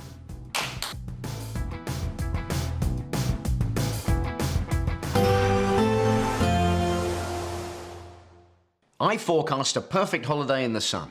Weather looking good then? For sure, and no worries about our travel insurance. All Clear Travel Insurance sponsors GB News Travel Destinations Forecast. Hello there. High pressure is dominating for much of Europe, but there are thunderstorms across more eastern areas of the Mediterranean, particularly across Turkey through this weekend until the early part of next week. But as we look further east towards Italy, France, Spain and Portugal, there's plenty of dry and warm weather, as well as across Madeira and towards the Canary Islands. Temperatures approaching 30 degrees here. There's plenty more sunshine to come next week as well. Bye-bye. All Clear Travel Insurance sponsors GB News Travel Destinations Forecast. Good evening, this is your GB News weather forecast from the Met Office, and well, it seems like no one's told the weather it's a bank holiday, because there will be plenty of fine, sunny and hot weather to come through the next few days. There is currently a frontal system out to the west of us, and this is pushing its way eastwards, so there will be some rain through the rest of today and overnight, mainly across Scotland, parts of Northern Ireland, but even further south across England and Wales, a bit of rain will be pushing its way eastwards, but things will then turn drier. Lots of dry weather through the early hours of tomorrow morning for most places, and even though there will be some breaks in the cloud, temperatures not dropping a huge amount, so most places staying in double digits. A relatively warm start to the day for most of us tomorrow morning. That being said, there will be a bit of rain across the eastern parts of England, that front taking a little while to clear through, and a few spots of rain perhaps over parts of Wales, but otherwise it's dry, lots of sunshine for England and Wales, and similar across Northern Ireland, particularly towards the east, sunnier skies here. Meanwhile, a bit of a northwest-southeast split across Scotland first thing tomorrow. Cloudier towards the northwest, a few spots of rain, brighter skies towards the south and east. But through the day, we are going to see lots of sunshine across many areas, even towards the northwest. Yes, there will be some cloud and some rain, but there should be some sunshine breaking through. And for most in Scotland and Northern Ireland, it's going to be a brighter day than today. Across England and Wales, lots of sunshine, and temperatures for many will be a touch higher than today, a greater chance of getting into those low 30s Celsius. After perhaps a bit of a chilly night to come for some of us through Saturday night into Sunday, and watch out for a bit of fog first thing on Sunday morning in the east. Otherwise, it's looking like another fine, sunny and hot day for many, but again, a bit of cloud and a bit of rain towards the northwest. The sunshine, the hot weather continues through the bank holiday. In fact, Monday looks set to be the hottest day of this spell. Bye-bye. From cold mornings to warm family brunches, from football to tennis in the car, in the kitchen, GB News Breakfast is there with the stories you need and the conversations that matter. Anyway, let's talk business. Well, it has been a historic night in British politics. It's astonishing, isn't it? We're here again to start your day just right. GB News Breakfast. Every morning from 6 a.m. Only on GB News. Britain's news channel. You want to know what's really going on in the corridors of power? Labour don't know what to do with you half the time, and that makes you quite lethal in the chamber. Get behind the headlines with Chopper's Political Podcast. Join me, Christopher Hope, as I sit down with the great and the good of British politics. We'll see where this ruling takes us. These are the stories shaping our nation. Chopper's Political Podcast, available now on all platforms. Listen in and stay ahead.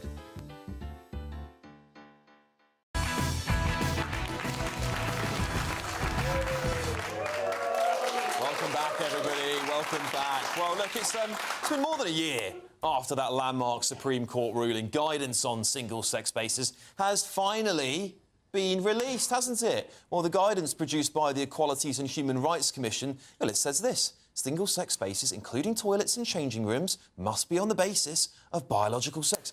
Who would have thought it, eh?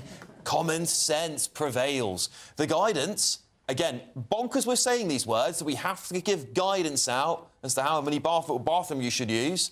The guidance will go into effect in 40 days unless either of the Houses of Parliament pass a motion to reject it. Meanwhile, there are mixed feelings on the guidance, of course. Trans rights organisations are saying it fails to protect the rights and dignity of transgender people, while women's rights groups have praised it, saying it will help protect women's rights across the UK. Let's get thoughts from my panel. I'd like to start with Anna, being the only woman here tonight on the panel. That's very presumptuous. That's very presumptuous. I'm transphobic, Anna, so I'm sure you'll clarify. I think I'm the only biological woman on the panel tonight. That's correct. We won't test that. No, it's a I mean, show on Channel 4, I think. No, I mean, this is absolutely bonkers, isn't it? I mean, I thought it was bonkers in the first place that we needed the Supreme Court to tell us what a woman is, and to tell us that in the Equalities Act, a woman does mean a woman, and sex does refer to biological sex. Because before that, you didn't know which toilets I had no idea. I had no idea.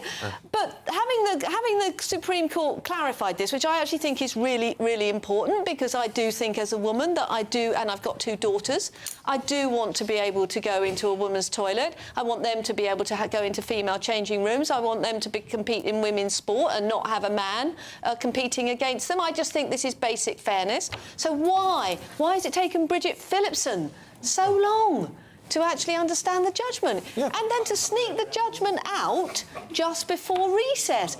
It's bonkers, and I'm afraid if they don't even know what a woman is, then God help us, frankly. Yeah, I mean, it is mental, isn't it, Benjamin, that this has taken so long by the Education Secretary, even though the Supreme Court was quite clear.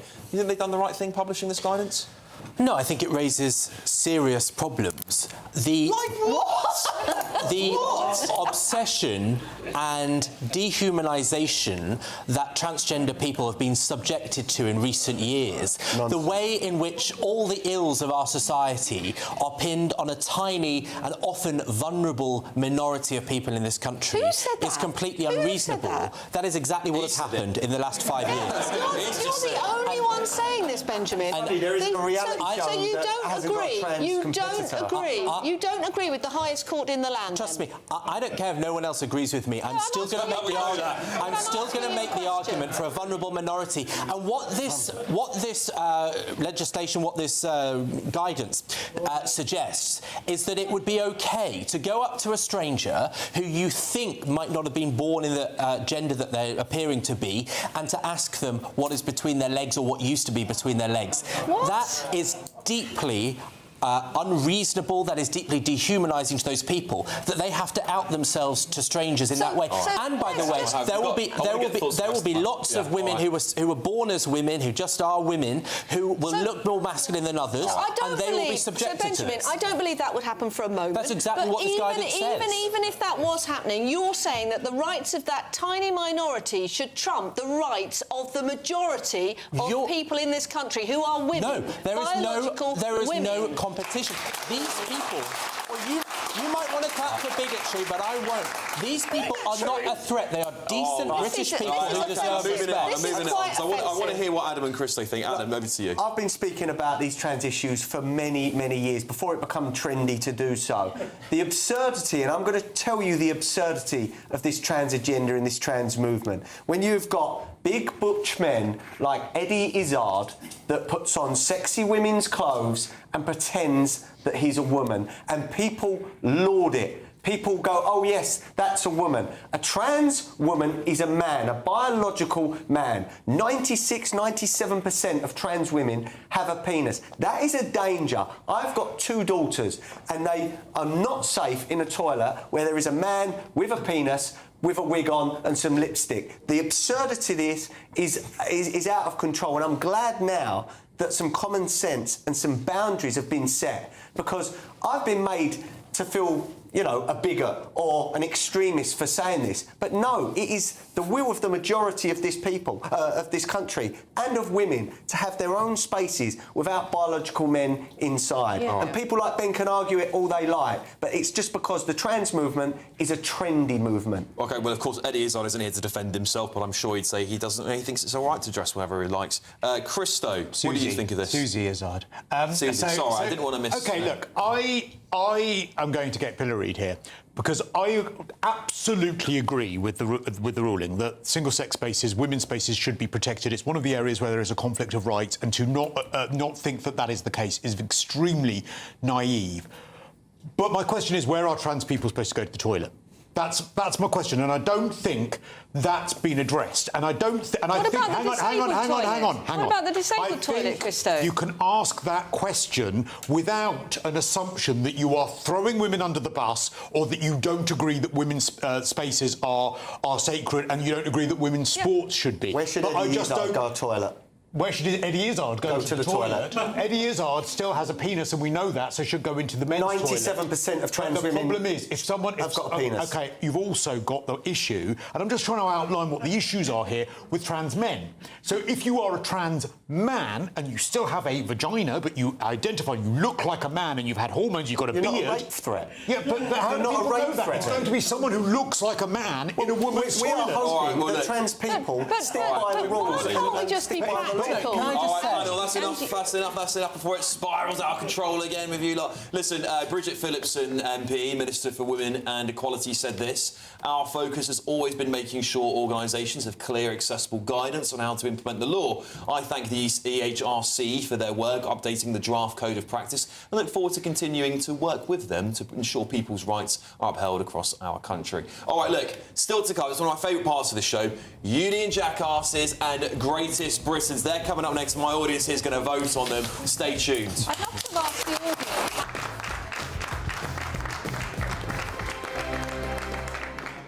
As soon as it hits 11 and the headlines come in, Late Edition brings you the breaking news from all the front pages. Because the news is going to happen. So get a head start today. Patrick Christys tonight, Late Edition. Alex Armstrong tonight, Late Edition. From 11 o'clock every night. Only on GB News, the People's Channel, Britain's news channel. This is GB News, Britain's news channel. Scotland has 790 offshore islands, with 103,000 islanders populating around 100 of them. For the people that live and work there, ferries are a lifeline. Businesses need to transport stock, attractions rely on tourists, and islanders board for the everyday necessities found only on the mainland.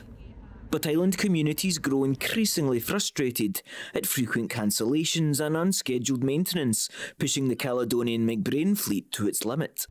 As election campaigning got underway, CalMac announced a third of its fleet was out of action. We're off to Arran just to see how much these maintenance woes impact islander lives. Alistair Dobson runs Arran Ice Cream. A fourth-generation dairy business recently awarded the Golden Scoop Award. If the ferry doesn't run, everything stops. All the other islands will say they've got a big tourism industry. Arran surpasses them all. You're then pitching tourists against locals, against commerce, because everybody's trying to get the same ferry space. When 2 Arran ferries were delivered 7 years late and £350 million over budget, just for them to enter into a never-ending cycle of repairs, well, frustration swelled into fury. Election party solutions come in all shapes and sizes. The SNP pledges a £10 million resilience fund and will give local islanders board representation at CalMac. Lib Dems want to initiate a 30-year procurement plan, while the Tories would consider procuring vessels from elsewhere. Reform has pledged a 10-year renewal plan, while Labour seeks to merge CalMac and CMAL into a new publicly owned agency. And the Greens seek to extend public ownership to more ferries, ending the tendering system. GB News, the People's Channel.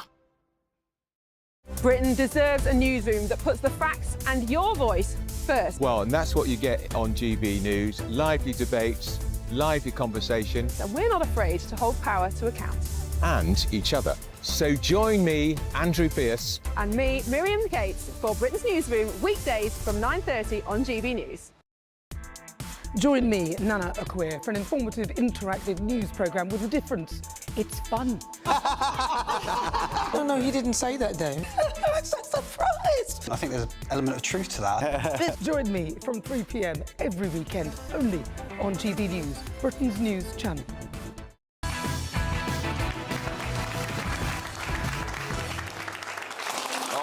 This is my favourite time of the show. I love this part of this show. Union jackasses and greatest Britons. The audience is going to vote on these, but we're going to start with greatest Briton. Adam, I'll start with you. Who's your greatest Briton this week? My greatest Briton is Lee, the white van man that so-called heckled Rachel Reeves. I don't like the word heckled. I think it was a truth bomb. He told Rachel Reeves a truth bomb about her and her government, and the left do not like it. But Lee, tens of millions of us are behind you. Yeah, OK, there you go. That's Lee. That's Adam's pick for Great Britain. Christo? OK, back when travel programmes were actually about the destination and not about sort of Katie Price in Botswana or whatever else you get nowadays. Benjamin Butterworth in Somalia. Yeah, exactly. It's always like they have to have a celebrity. No, Judith Chalmers, may she rest in peace. She is my greatest Briton. OK, Anna? So I've gone for a local lad called Sonny Green. He is a brilliant poet. He's a market trader. He is from Southend. He's on Britain's Got Talent. He's got through to the final, and it's not this weekend, it's the weekend after. And his poems are just fantastic because they're all about being kind, and they're inspiring, and they're lovely, and we should all vote for him. OK, there you go. Benjamin? Mine's a bit left field, but mine is the people of Somaliland, which was formerly British Somalia. I spent the week there with Sir Gavin Williamson, the previous Defence Secretary. Somaliland is a country that has defeated terrorism, that is completely safe, that allies with Israel on the West on our values, and yet we don't recognise Somaliland as a country. I agree with Sir Gavin, who said this week that that's a shame, and we should recognise the sovereignty of our former colony, and we should support countries like that and not terrorist regimes like Somalia. OK, well, there we go. It's so good. Have you considered moving there? Well, so let's do a clapping vote, shall we, from the audience? Who wants to? Let's start back with Benjamin. Somaliland, clap if you want Somaliland to win. OK, that's a resounding no. Sorry about that. Sorry, Sir Gavin. Let's go to Anna. Sonny Green. Clap for Sonny Green. OK. Christo's Judith Chalmers. Judith Chalmers. And Adam's the heckler Lee.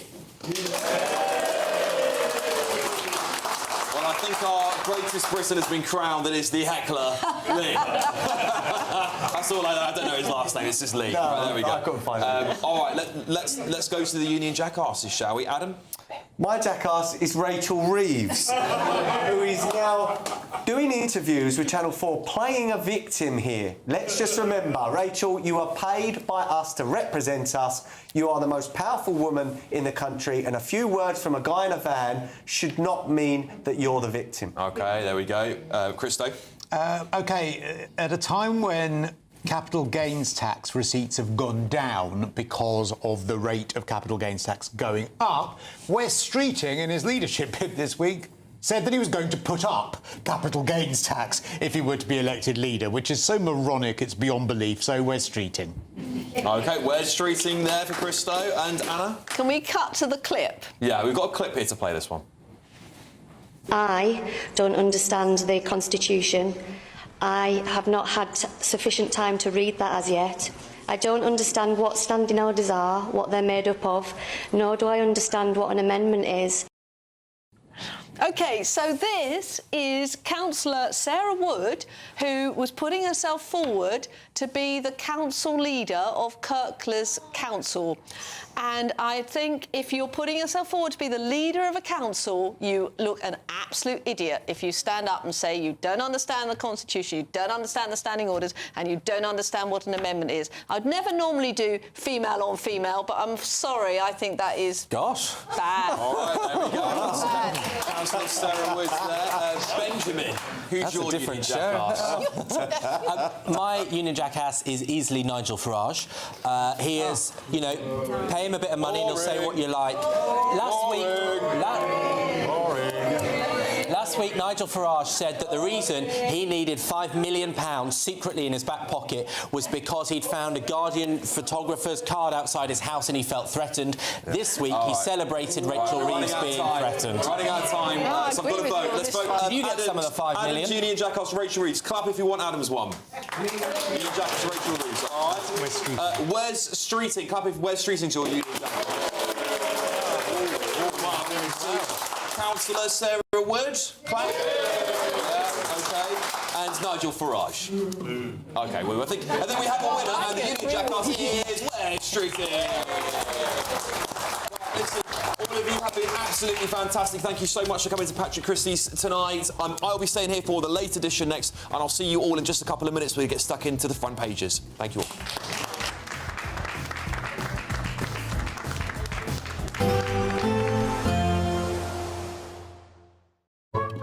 Today's outlook: cool, calm and completely horizontal. Boxed aircon sponsors the weather on GB News. Good evening, this is your GB News weather forecast from the Met Office, and well, it seems like no one's told the weather it's a bank holiday, because there will be plenty of fine, sunny and hot weather to come through the next few days. There is currently a frontal system out to the west of us, and this is pushing its way eastwards, so there will be some rain through the rest of today and overnight, mainly across Scotland, parts of Northern Ireland, but even further south across England and Wales, a bit of rain will be pushing its way eastwards, but things will then turn drier. Lots of dry weather through the early hours of tomorrow morning for most places, and even though there will be some breaks in the cloud, temperatures not dropping a huge amount, so most places staying in double digits, a relatively warm start to the day for most of us tomorrow morning. That being said, there will be a bit of rain across the eastern parts of England, that front taking a little while to clear through, and a few spots of rain perhaps over parts of Wales, but otherwise it's dry, lots of sunshine for England and Wales, and similar across Northern Ireland, particularly towards the east, sunnier skies here. Meanwhile, a bit of a northwest-southeast split across Scotland first thing tomorrow. Cloudier towards the northwest, a few spots of rain, brighter skies towards the south and east. But through the day, we are going to see lots of sunshine across many areas, even towards the northwest. Yes, there will be some cloud and some rain, but there should be some sunshine breaking through. And for most in Scotland and Northern Ireland, it's going to be a brighter day than today. Across England and Wales, lots of sunshine, and temperatures for many will be a touch higher than today, a greater chance of getting into those low 30s Celsius. After perhaps a bit of a chilly night to come for some of us through Saturday night into Sunday, and watch out for a bit of fog first thing on Sunday morning in the east. Otherwise, it's looking like another fine, sunny and hot day for many, but again, a bit of cloud and a bit of rain towards the northwest. The sunshine, the hot weather continues through the bank holiday. In fact, Monday looks set to be the hottest day of this spell. Bye-bye. Today's outlook: cool, calm and completely horizontal. Boxed aircon sponsors the weather on GB News. We're counting down to a spectacular summer. It's your chance to win £76,543 and 21 pence in totally tax-free cash. A lump sum that you could have in time to splash out with this summer. And because it's tax-free, you get to keep every single penny. For a chance to win, text cash to 63225. One entry costs £2.50 plus one standard network rate message. Or text bonus to 63225. £5 5 entries cost £5 plus 1 standard network rate message. Go to gbnews.com/win. Entries start at £2.50. Call 0903 686 3232. Calls cost £2.50 plus your network access charge. Or post your name and number to GB21 PO Box 8690 Derby DE1 9TT. UK only. Entrants must be 18 or over. Lines close at 4 p.m. on the 26th of June. This is a network giveaway. Entries will be pooled. Please check the closing time if listening or watching on demand. Hi, I'm Michelle Dewberry, and my show is your opportunity to cut through all the noise and dive in headfirst to some robust debates. Ideas clash. Situation, no, isn't it? Because the failure is... You're deliberately avoiding my point. Nothing's held back. And if you think this is the end of it, wait for more. And we do not shy away from the difficult stuff. Sometimes I want to shake people and say, if only you understood. So join me on Jubes & Co. weeknights at 6 p.m, only on GB News, Britain's news channel. Westminster, the ultimate clique. And you're fighting like rats in a sack. But here on the Camilla Tominey Show, we ask the questions the establishment media is too scared to ask. OK, let me ask you a straight question, because I know you're a straight-talking politician. Whether it's net zero, illegal immigration or law and order, nothing is off limits. You had the power then. Yeah, as I and say, now you've lost it. That's the Camilla Tominey Show, a politics show that's fearless. But no, let me finish my question if you don't mind, because it is my show. Sundays at 9:30, only on